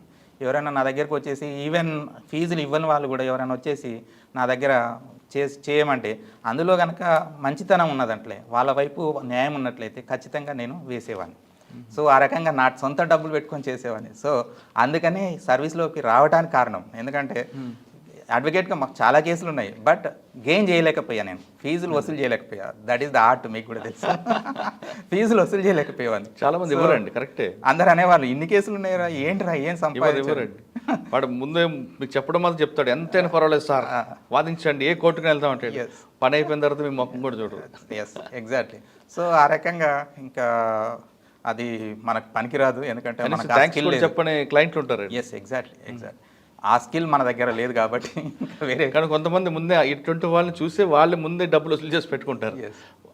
ఈ యాటిట్యూడ్ వాళ్ళే నమ్ముతారు కూడా. అంటే వసూలు చేయడం కూడా ఒక కళ సార్, వసూలు చేయడం కూడా ఒక కళ. కరెక్ట్. ఎందుకంటే అది అందరికీ రాదు. సార్ మీరు తర్వాత ఇందులోకి ఎప్పుడు రావాలనుకున్నారు సార్? నాకు ఎల్ఎల్బిలో ఒక లెక్చరర్గా పనిచేశారు సార్, అజయ్ అని. ఇప్పుడు సిఐడిలో లీగల్ ఆఫీసర్ అజయ్ సార్, మీకు కూడా తెలుసు. సో అతను మా గురువు, is taxation lecturer to me ఎల్ఎల్బిలో. సో అతను ఏపీపీ అయిన తర్వాత నాకు మా ఏరియాలో, అంటే అతనిది ఒట్టిమర్తి సార్, మాది Chityala. So just 2 kilometers difference. ఆ రకంగా అతన్ని స్ఫూర్తిగా తీసుకొని నేను ఏపీకి ప్రిపేర్ అవ్వడం జరిగింది. సో విత్ ఇన్ షార్ట్ టైంలో I have gain that job. ఆ తర్వాత సర్వీస్ 2008లో నేను జాయిన్ అయినా సార్. Okay sir. ఫస్ట్ పోస్టింగ్ ఇక్కడ? First posting Nagar Kurnool sir. Nagar కర్నూలులో 2.5 years చేశాను సార్. అక్కడ ఏంటండి ఛాలెంజెస్ మీకు? ఛాలెంజెస్ నాగర్ కర్నూలు ఎక్కువ 324 ఉంటాయి సార్. అక్కడ అంటే కొట్టుకునే bodily offences, simple bodily offences ఎక్కువగా ఉంటాయి. 324 పెద్ద కేసెస్ అంటే 498A, అది సాధారణమైన కేసులు. ఇంకా ఈ 2 కేసులే ఎక్కువగా ఉంటాయి అక్కడ. సో అందులో జేఎఫ్సీఎం కోర్ట్స్ కాబట్టి ఆ 2 మాత్రమే ఎక్కువ అక్కడ. నాగర్ కర్నూలు తర్వాత అండి? నాగర్ కర్నూలు తర్వాత కల్వకుర్తికి వచ్చారు సార్. అక్కడ కూడా కల్వకుర్తిలో కూడా సిమిలర్ కేసెస్. సో బోధన్కి వచ్చినప్పుడు మాత్రం కొంచెం టిపికల్ కేసెస్ వచ్చాయి సార్. బోధన్లో నేను చేసినప్పుడు సార్ ఒక కేసు చెప్తాను. 354 చేశా. బోధన్ నుంచి మనకు మహారాష్ట్ర బార్డర్ ఉంటుంది. మహారాష్ట్ర బార్డర్ నుంచి ఒక అమ్మాయి ఒక లేడీ వచ్చేసాను నా దగ్గరికి. సో కేసు పెట్టారు. కేసు ఏంటి అంటే ఉన్నటువంటి చెప్పేది జాస్తి జమీన్పూర్ పోలీస్ స్టేషన్ నుండి మహారాష్ట్ర బార్డర్ నాందేడ్ రోడ్లో సార్. అది జాస్తి జంషెడ్పూర్ ఏదో ఉంటుంది, జాస్తి జంషెడ్పూర్ మేబీ బార్డర్లో ఉంటుంది ఎగ్జాక్ట్లీ. సో అక్కడ నుంచి వాళ్ళు వచ్చారు. చూస్తే చాలా పేదవాళ్ళు సార్, చాలా అంటే చాలా పేదవాళ్ళు. కేసు ఫ్యాక్ట్స్ చూసినప్పుడు నాకేమనిపించిందంటే ఆ భూస్వామి కొడుకు ఆ అమ్మాయిని ప్రతిరోజు టీజింగ్ చేశాడు. ఒకరోజు ఈ అమ్మాయికి వాళ్ళ చేనులోకి ఈ అమ్మాయి కూలికి వెళ్ళింది. కూలికి పోయినప్పుడు ఆ అమ్మాయి టీజ్ చేస్తే ఏడ్చుకుంటూ వచ్చేసింది ఇంటికి. వాళ్ళ అమ్మకి చెప్పింది. ఏడ్చుకుంటూ వచ్చినప్పుడు ఆ రోడ్డు మీద ఒక వ్యక్తి సైకిల్ మీద వెళ్తున్నాడు. అతనితో ఏడ్చుకుంటూ ఉన్నది అమ్మాయి. చెప్పలేదు ఈ విషయాలని. బాగా రోధిస్తూ ఉంటే అతను ఎందుకు ఏడుస్తున్నావు అమ్మ అని తీసుకొచ్చేసి వాళ్ళ ఇంటి దగ్గర వదిలిపెట్టిపోయాడు అతను. సో ఇది ఎవిడెన్స్ సార్. ఓన్లీ అమ్మ, ఆ తర్వాత కూతురు, ఐవో, ఇది ఎవిడెన్స్. ముగ్గురే.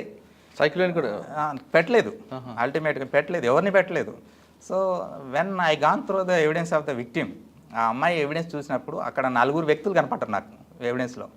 సో వాళ్ళని అల్టిమేట్గా అందులో ఇంక్లూడ్ చేయలేదు. సో మళ్ళీ నేను పిటిషన్స్ వేసేసి వాళ్ళందరూ తీసుకొచ్చి ఎందుకు చేయలేదండి ఆయన? ఇంకా నేను అదే మనం క్వశ్చన్ చేయకూడదు. బోధనలు అంటే నేనంటాను ఇది వాళ్ళ రష్ ఆఫ్ వర్క్.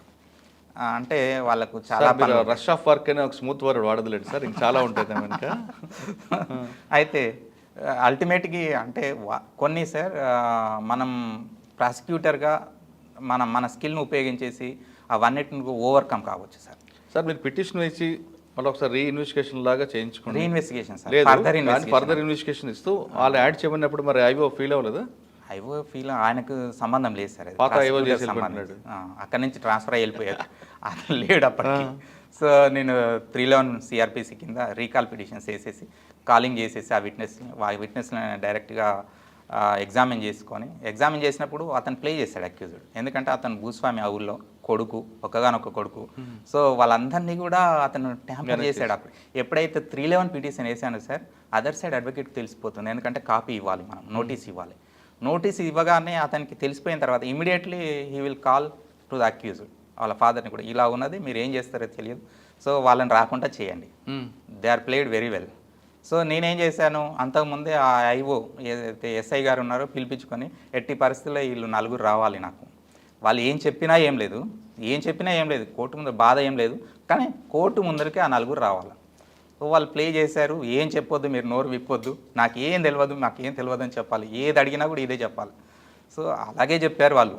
బట్ మనకున్నటువంటి స్కిల్ ఏదైతే ఉన్నదో దాన్ని అక్కడ ప్లే చేయాల్సి వచ్చింది.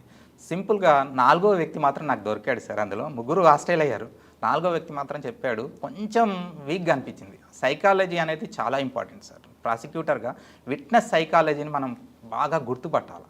ఎందుకు అంటే అతను మనం ఏ రకంగా క్వశ్చన్ చేస్తే ఏ రకమైన ఆన్సర్ వస్తుంది అనేటటువంటిది మనం ఇంటర్వ్యూ చేసేటప్పుడు మనకు తెలిసిపోతుంది. సో ఆ రకంగా మనం ఒకవేళ ఫస్టే ఆ విట్నెస్ని ఇంటర్వ్యూ చేసినట్లయితే రిఫ్రెష్ ఆఫ్ మెమరీ చేస్తాం సార్. ప్రతి వ్యక్తికి విట్నెస్కి చేస్తాం మేము. చేసినప్పుడు అతనితో కొద్దిసేపు ఒక 5 నిమిషాలు మాట్లాడగలిగినట్లయితే ఆ విషయాల పట్ల మనకు అవగాహన రావడమే కాకుండా అతను ఎలాంటి ఆన్సర్ ఇస్తుంది, ఎంత మేరకు ఇతనికి తెలుసు అని తెలిసిపోతుంది. సో అతను ఒక్కటి మాత్రం రివీల్ అయ్యాడు, ఆ సైకిల్ అతను. నేను వెళ్తున్నప్పుడు ఆ అమ్మాయి ఏడ్చుకుంటూ వచ్చింది సార్, ఇది మాత్రం నిజం అన్నాడు. చాలా ఇంకేముంది.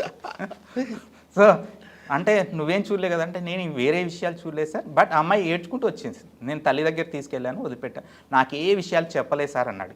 ఈ విషయం అక్కడ చెప్పాడు. సో ఎవిడెన్స్ అనేటటువంటిది ఆ అమ్మాయి చెప్పిన దానికి, తల్లి చెప్పిన దానికి, దీనికి కనెక్ట్ అయింది. సో ఇన్వెస్టిగేషన్ ఆఫీసర్ వచ్చాడు, మామూలుగా చెప్పేసి వెళ్ళిపోయాడు. సో ఈ ఎవిడెన్స్ కనెక్ట్ అయింది కాబట్టి ఆ అమ్మాయికి న్యాయం జరిగింది. మీరు నమ్మరు, ఆ అమ్మాయికి వచ్చినప్పుడల్లా నేనే 200 ఇచ్చి పంపా. ఎందుకంటే చాలా పేదవాళ్ళు సార్. అంటే బార్డర్లో మీకు ఇప్పటికి కూడా ఆ బార్డర్లో చూడండి, తినడానికి కూడా ఉండదు, అంత ఆ ఏరియాలో అంత డ్రాట్ ఉంటుంది మరి. సో అలాంటి వాళ్ళు శిక్ష 3 years పడింది సార్. మ్యాక్సిమం పడింది. బట్ నా లైఫ్లోనే ఇది సాటిస్ఫాక్షన్ కేసు సార్. ఎందుకంటే ఒక అమ్మాయికి న్యాయం జరిగింది సార్. అందులో శిక్ష పడింది, అమ్మాయికి ఏమైనా మరి బెనిఫిట్ వచ్చిందా అక్కడ నుండి? కాంపెన్సేషన్ అనేటటువంటిది దాంట్లో ఇవ్వలేదు సార్. అల్టిమేట్లీ రీసెంట్ కేసులలో ఇచ్చారు కాంపెన్సేషన్. అంటే అమ్మాయి ఏ కమ్యూనిటీ అండి? అమ్మాయి కమ్యూనిటీ మేబీ SC. అది వస్తుంది కదండి. వస్తుంది, కానీ అక్కడ వాళ్ళు SC అంటే FIR ఇష్యూ చేసిన తర్వాత కొంత అది SC ST యాక్ట్ ఉంటూ వస్తుంది, దీంట్లో రాదు 354 అన్నట్టు. ఎందుకంటే అల్టిమేట్గా అతను కూడా SC ఉన్నప్పుడు రాదు కాబట్టి బాగా చాలా మెమరబుల్ కేసు. ఇంకోటి నాకు గుర్తింపు తెచ్చిన కేసు కూడా, ఎందుకంటే వాళ్ళందరూ హోప్స్ వదిలేశారు. సో చాలా ట్రై చేశాను సార్. ఏమంటారండి ఐవో? సో ఇప్పుడు ఇందులో భూస్వామి మిమ్మల్ని మేనేజ్ చేయడానికి చూడలేదు? చాలా చేశారు సార్, చాలా చేశారు. అల్టిమేట్గా నన్ను చెప్పకూడదు కొన్ని విషయాలు, అదేలేండి. బట్ చేయడానికి చాలా ప్రయత్నం చేశారు. ఈవెన్ కొంతమంది పోలీసు వాళ్ళని కూడా చెప్పించారు. సో అల్టిమేట్లీ జరిగినాయి అలాంటివి, కానీ అవన్నీ కూడా మామూలుగా పార్ట్ ఆఫ్ ప్రొఫెషన్. మామూలుగా ఏం చేస్తాం సార్, ప్రాసిక్యూటర్స్ ఎవరు ఫోన్ చేసినా చూస్తామండి, చేస్తామండి, చూద్దాం సార్, అంతే. మనం చేసేది బెంచ్ మీద అదే.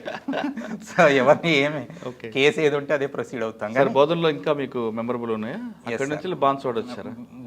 బాన్స్వాడలో ఇన్ఛార్జ్గా చేసినా కానీ ఫుల్ టైం చేయలేదు సార్. అక్కడ నుంచి హైదరాబాద్ వచ్చేసారు సార్. బోధన తర్వాత బోధన తర్వాత నాంపల్లి 9th ACM కోర్టుకు వచ్చాను సార్. 9 months చేశారు అక్కడ. ఆ తర్వాత CCS కోర్టు 12th ACMలో చేశాను సార్ మ్యాక్సిమం. అవినాష్ మహంతి గారి దగ్గర చాలా కాలం పనిచేశారు. చాలా కాలం సార్.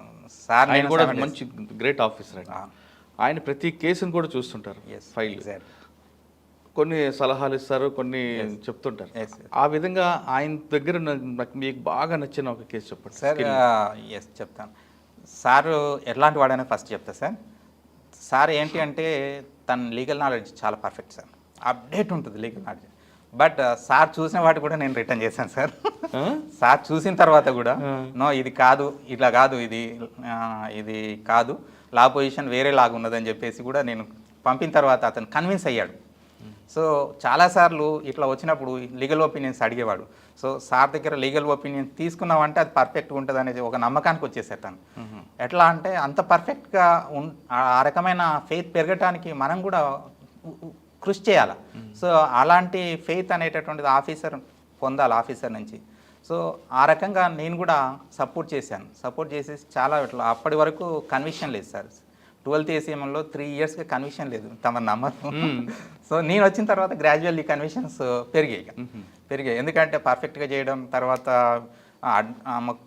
ముఖ్యంగా టీమ్స్కు, ఇన్వెస్టిగేషన్ ఆఫీసర్స్కి పర్ఫెక్ట్గా ఇలా కాదు, ఇలా ఇన్వెస్టిగేషన్ చేయాలి, మీరు మొహపాట పడినా ఏదైనా కూడా లేకుండా రాసేసేవాళ్ళు. రాసేసిన తర్వాత వాళ్ళు తీసుకెళ్ళేవాళ్ళు. ఫస్ట్లో జీర్ణించుకోలేదు, కంప్లైంట్ చేశారు. కంప్లైంట్ చేసినా కూడా సార్ దగ్గర పోయిన తర్వాత లేదు ఫాలో కండి, యూ మస్ట్ డూ ఫస్ట్ అని చెప్పేవాడు. అంతే, ఎలా చెప్తే అలా చేయండి, మీకే కదా మంచిది అని. తర్వాత అర్థం చేసుకున్నారు. ఎందుకంటే రేపు ఫర్దర్గా ఎవిడెన్స్కి వచ్చినప్పుడు ఈ లూప్ హోల్స్ అన్నీ ఉన్నప్పుడు కేసు పోతుంది.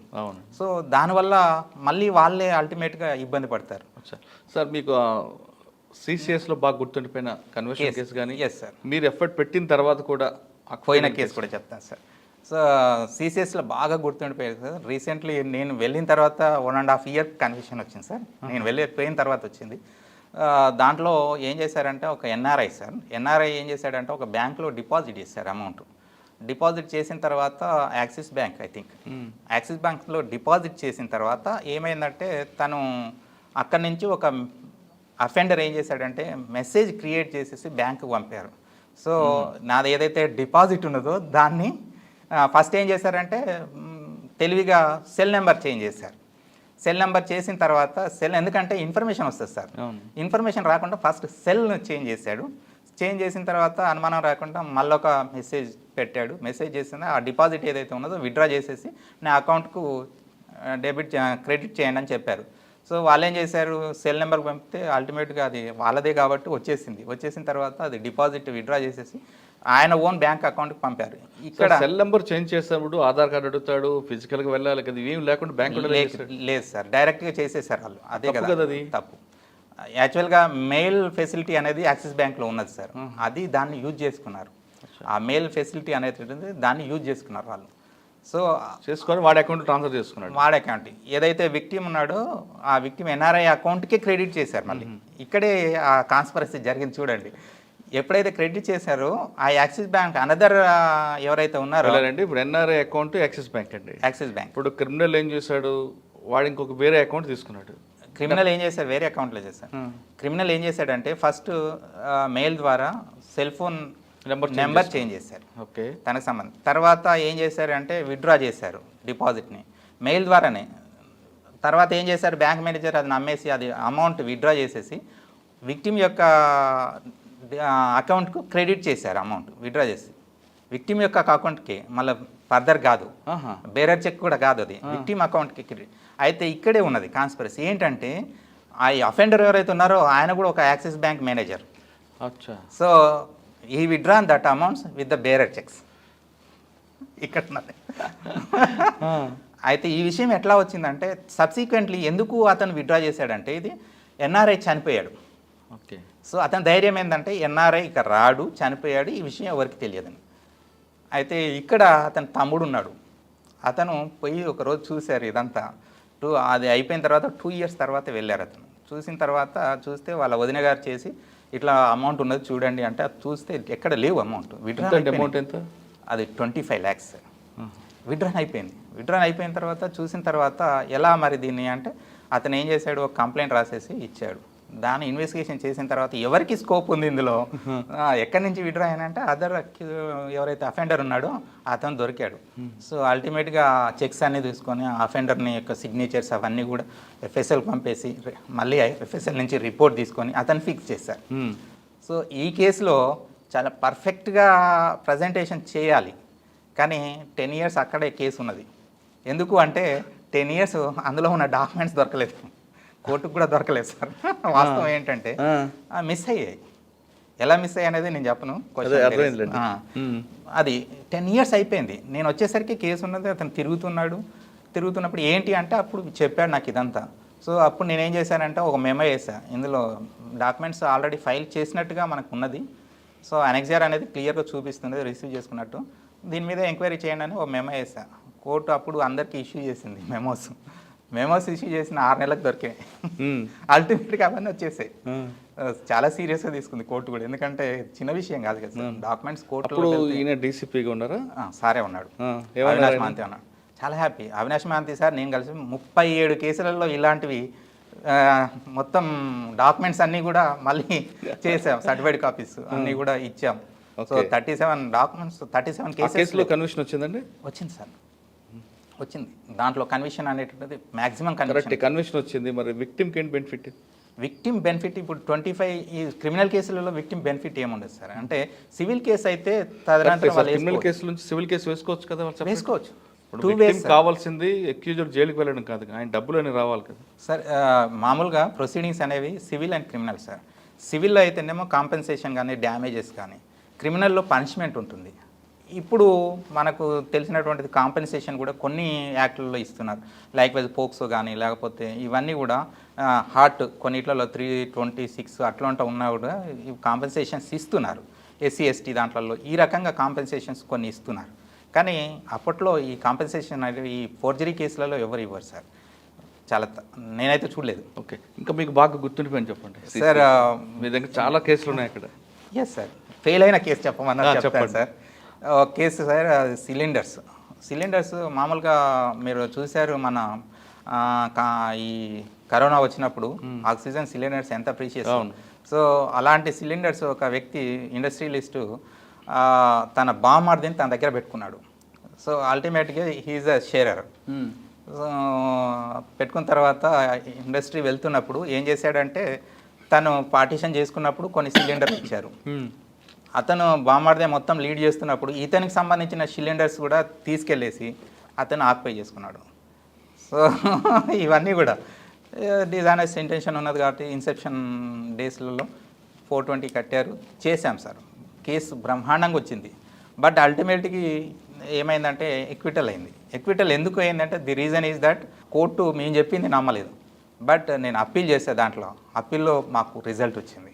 దాంట్లో అంటే ఒక్కోసారి మనం ప్రాపర్ వేలో ప్రజెంటేషన్ చేసినా కూడా కోర్ట్ ఆఫీసర్ రిసీవ్ చేసుకోగలగాలి ఆ డాక్యుమెంట్స్ కానీ, అది అంటే ఉన్నటువంటి చట్టానికి సంబంధించినటువంటి ఎవిడెన్స్ ఏదైతే ఉన్నదో మనం ప్రజెంట్ చేసినప్పుడు ఆఫీసర్ రిసీవ్ చేసుకోగలగాలి.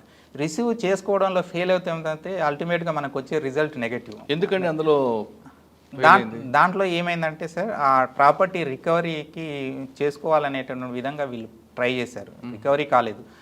సో అప్పుడు ఏం చేశాడు, అతను కంప్లైంట్ ఇచ్చాడు. సో నన్ను మోసం చేసి నా కంపెనీకి సంబంధించిన సిలిండర్స్ తీసుకెళ్ళాడు. సో అవన్నీ కూడా నాకు డ్యామేజ్ జరిగింది ఇంత, తర్వాత ఈ రకంగా ఇచ్చాడు. ఇచ్చిన తర్వాత అతను ఎవిడెన్స్ రికార్డ్ చేసినాము. ఆ తర్వాత దానికి సంబంధించిన డ్యామేజ్ పార్టీషన్ అప్పుడు ఆ తండ్రితో ఉన్నటువంటి సంబంధాలు అవన్నీ కూడా దానికి సంబంధించినటువంటి అగ్రిమెంట్స్ కానీ, ఆ తర్వాత పార్టీషన్ అప్పుడు సంబంధించిన అగ్రిమెంట్స్ కానీ అవన్నీ కూడా ప్రజెంట్ చేసినప్పుడు అల్టిమేట్ ఏమంటుందంటే కోర్టు దాంట్లో ఇన్సెప్షన్ డే దీంట్లో చీటింగ్ ఇంటెన్షన్ లేదు కదా అంటది. ఎందుకంటే చీటింగ్ రావాలంటే సార్ ఒకటే, అక్కడ ఫస్ట్ డే ఆన్వర్డ్స్ అగ్రిమెంట్ కుదుర్చుకున్నటువంటి డే ఆన్వర్డ్స్ ఆ ఇంటెన్షన్ అప్పుడే ఉండాలి. అదే ఆ డిజానెస్ట్ ఇంటెన్షన్ అనేటటువంటిది ఇన్సెప్షన్ డే ఉండాలి, దెన్ అప్పుడు మాత్రమే అది చీటింగ్ అవుతుంది, లేకపోతే కాదు. అంటే మధ్యలో వస్తే రాదు. అందుకనే చాలా అగ్రిమెంట్స్ మీకు కన్ఫ్యూజన్ ఏర్పడుతుంది. ఒక అగ్రిమెంట్ మీదనేమో 420 కడతారు, ఇంకో అగ్రిమెంట్ మీదనేమో 420 కట్టరు. సివిల్ సైడ్ రెమెడీ అంటారు.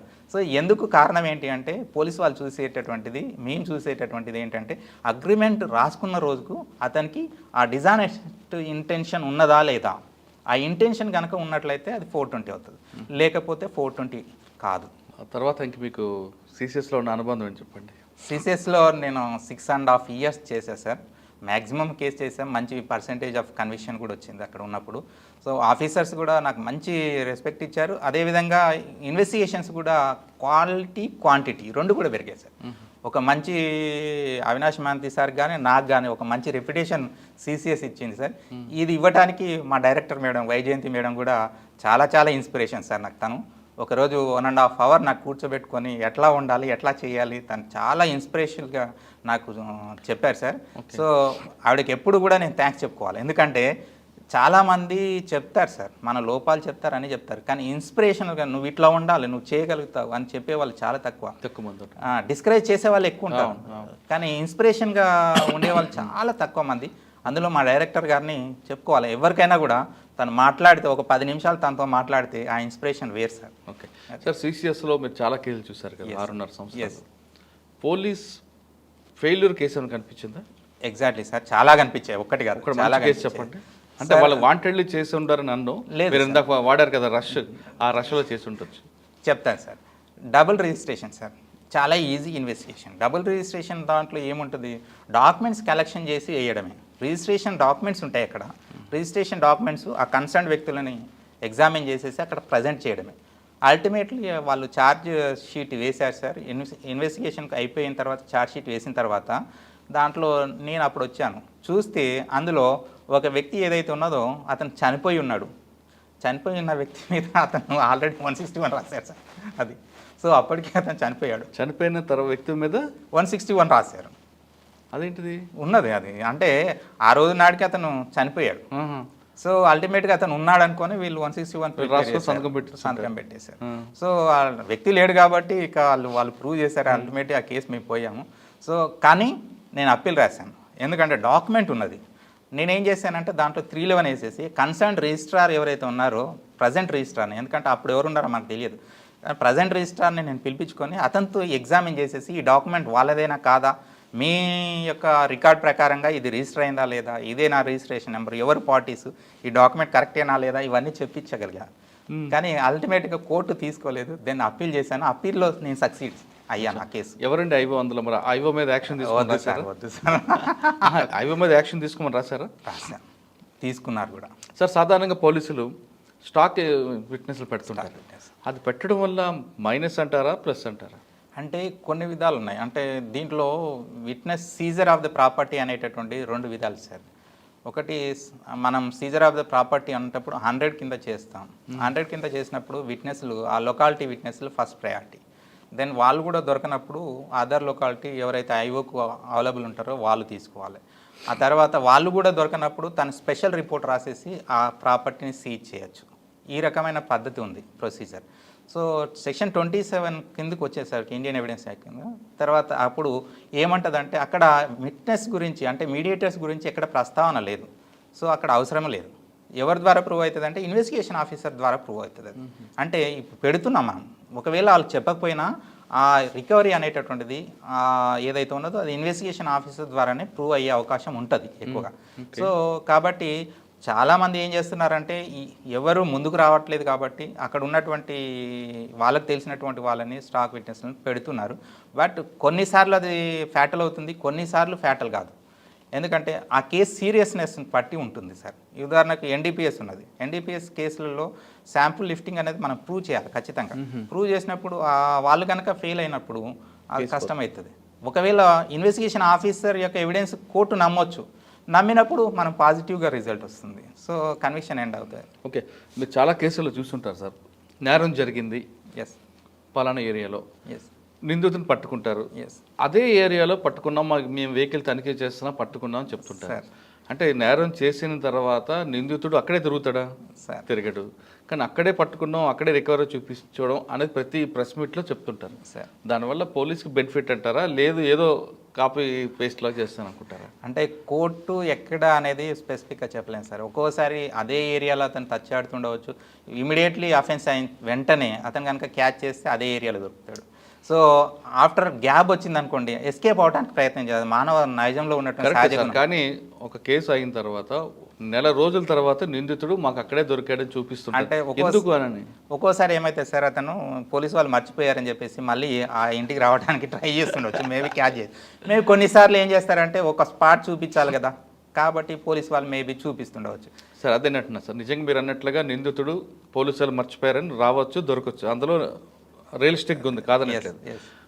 ఎక్కడో దొరుకుతాడు, ఏ బాంబాయిలోనో మధ్యప్రదేశ్ దొరుకుతాయి, వాడిని తీసుకొచ్చి ఇక్కడ ఎక్కడ నేరం జరిగిందో ఆ ప్రాంతంలోనే మీ వెహికల్ తనిఖీ చేస్తున్నాం, ఆ రోజు దొరికాడని చెప్తుంటారు.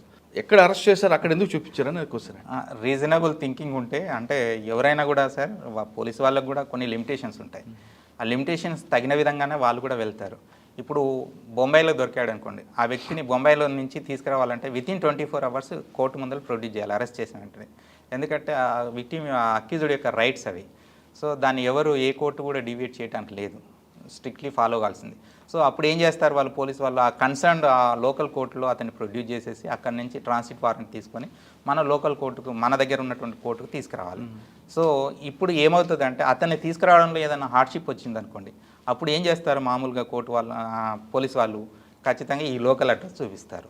సో ఎందుకు చూపిస్తారు అనేటటువంటిది మీకు తెలుసు, నేను చెప్పలేదు. కరెక్ట్. ఆల్రెడీ బాంబే కోర్టులో చూపించిన వ్యక్తికి ట్రాన్సిట్ వారెంట్ మీద తీసుకొచ్చిన తర్వాత ఇక్కడ మరొకసారి ప్రెస్ మీట్ పెట్టినప్పుడు ఇక్కడ ప్రెస్ మీట్ పెట్టవచ్చు, కానీ ఇక్కడ మళ్ళీ ప్లేస్ చూపియరు సార్, ఎందుకంటే అరెస్ట్ ఆఫ్ ప్లేస్ అదే ఉంటుంది అక్కడ. కాబట్టి కొత్త ప్లేస్ ఏం చూపియరు ఇక్కడ. బట్ ఇతన్ని మేము అరెస్ట్ చేసాం, ఎందుకు చూపియాలి అది కూడా అంటే, అరెస్ట్ అనేటప్పుడు కొన్నిసార్లు ఆ ప్రెస్ మీట్ పెట్టడం అనేది మాకు హార్డ్షిప్పే ప్రాసిక్యూషన్కు. కొన్నిసార్లు ఐడెంటిఫికేషన్ అనేటటువంటిది టిప్ చేస్తారు, టెస్ట్ ఐడెంటిఫికేషన్ పీరియడ్ అని చేస్తాం. టిప్ చేసినప్పుడు ఏమవుతుంది అంటే ఆల్రెడీ చూసిన వాళ్ళు ఉంటారు. సో విక్టిమ్స్ కానీ వాళ్ళందరూ చూసి రెండోసారి అది జైల్లో చూసినప్పుడు, బయట కండక్ట్ చేసినప్పుడు టెస్ట్ ఐడెంటిఫై పీరియడ్, సో దాని వాల్యూ అనేటటువంటి తగ్గిపోతుంది. అలా కాకుండా టీఏ పీరియడ్ వల్ల మైనస్ అవుతుంది. కానీ వీళ్ళు ఎందుకు ఆయన చూపించిన అవసరం లేదు అంటే వాళ్ళు అంటే ఈ నేరాలను అదుపు చేయడంలో అదొక పద్ధతి సార్. ఎందుకంటే 10 మందికి వాళ్ళని చూపించడం వల్ల, ఇగో ఇలా అరెస్ట్ చేశాము అంటే బివేర్ ఆఫ్ దట్ అఫెండర్స్, అంటే మీరు ఇలా చేస్తే మీరు కూడా దొరికిపోతారు సుమా అని చెప్పడానికి, ఆ తర్వాత ఈ విషయాన్ని స్ప్రెడ్ చేయడానికి పోలీసు వాళ్ళు అనుసరించేటటువంటి పద్ధతి అది. కరెక్ట్, మంచి పద్ధతి.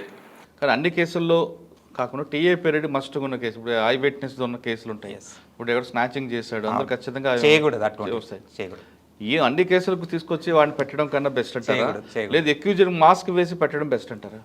మాస్క్ కూడా చేయకూడదు సార్, ఎందుకంటే మాస్క్ వేసినా కూడా ఫిజికల్ ఫీచర్స్ కనపడుతుంటాయి. ఫిజికల్ ఫీచర్స్ అంటే ఓన్లీ హెడ్ కాదు, ఈవెన్ మన అన్ని కూడా కాళ్ళ దగ్గర నుంచి పై వరకు వస్తుంటుంది అన్ని ఫిజికల్. ఈవెన్ బ్యాక్ సైడ్ నుంచి కూడా మనం ఐడెంటిఫై చేయొచ్చు. మీరు నిలబడితే మీ బ్యాక్ నుంచి మీరు చెప్పగలుగుతాం నేను. సో అట్లా కూడా చేయొచ్చు. కాబట్టి రేపన్నాడు ఎవరైనా డిఫెన్స్లో అలా కనుక తీసుకుంటే అది పోయే ఛాన్స్ ఉంటుంది. సో కాబట్టి అలాంటి ఐడెంటిఫికేషన్ మీద మనం పడే కేసులలో ఆ రకంగా చేస్తే ఇబ్బంది అవుతుంది.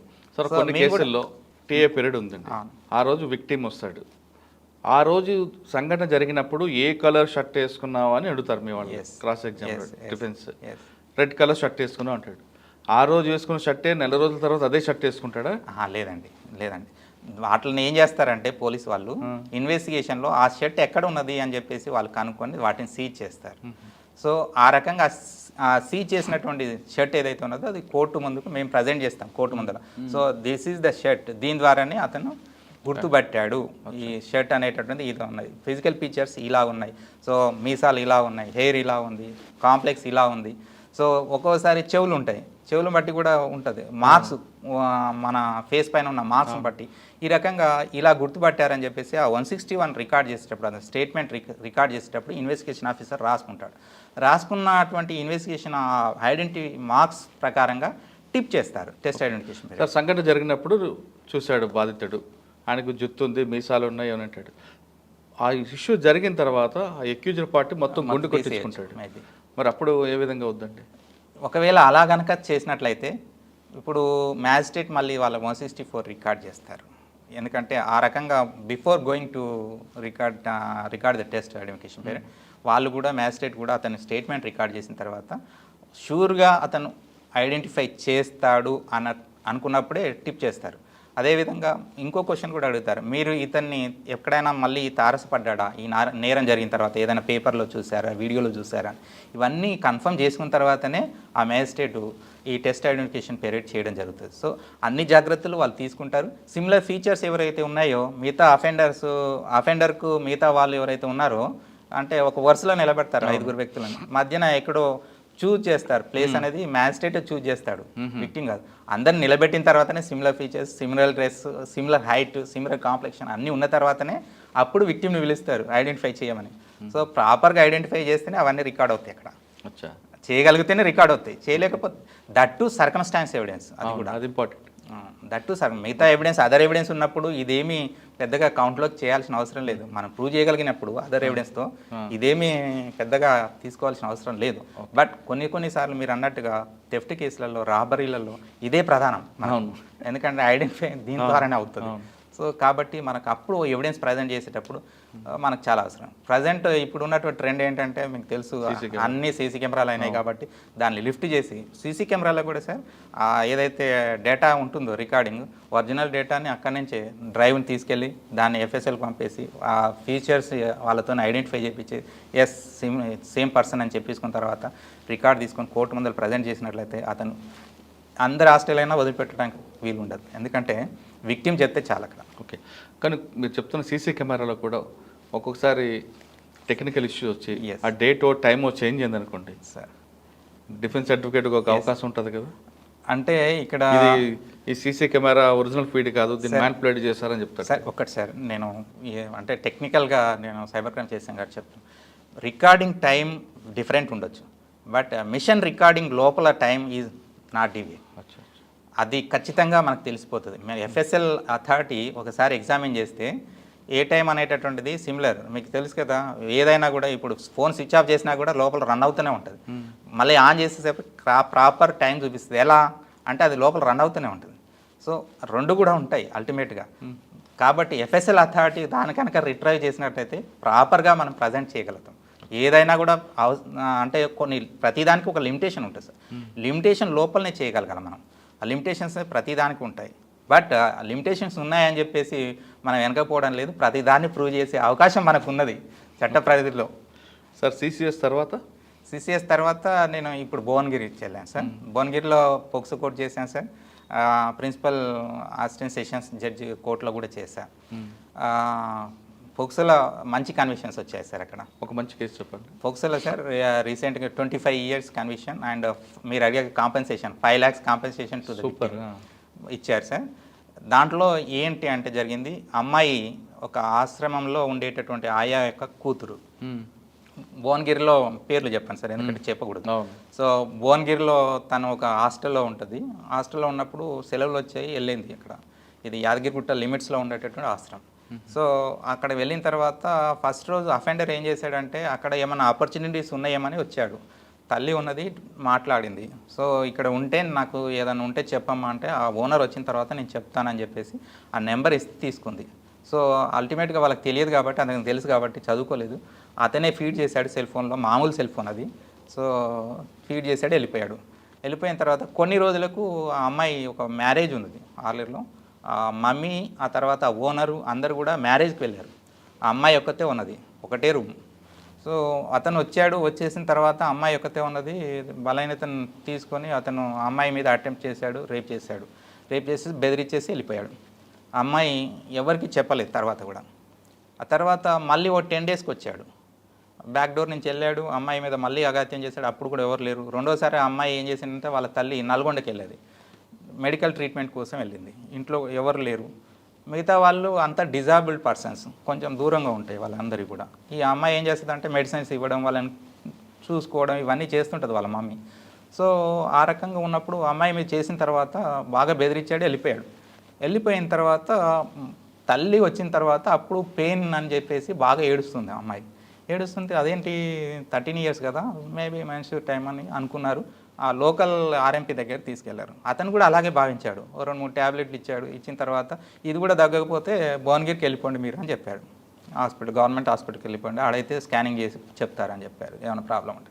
సో తగ్గలేదు, తెల్లారిపోయి హాస్పిటల్ పోయారు. హాస్పిటల్ పోయిన తర్వాత హాస్పిటల్లో డాక్టర్ చూసేసి no you have to go police station అన్నారు. సో అక్కడి నుంచి యాదగిరిగుట్ట పోలీస్ స్టేషన్కి వచ్చేసి ఆ మేనేజర్ గారు సాయంతో ఆ పిటిషన్ రాసేసి ఇచ్చారు కంప్లైంట్.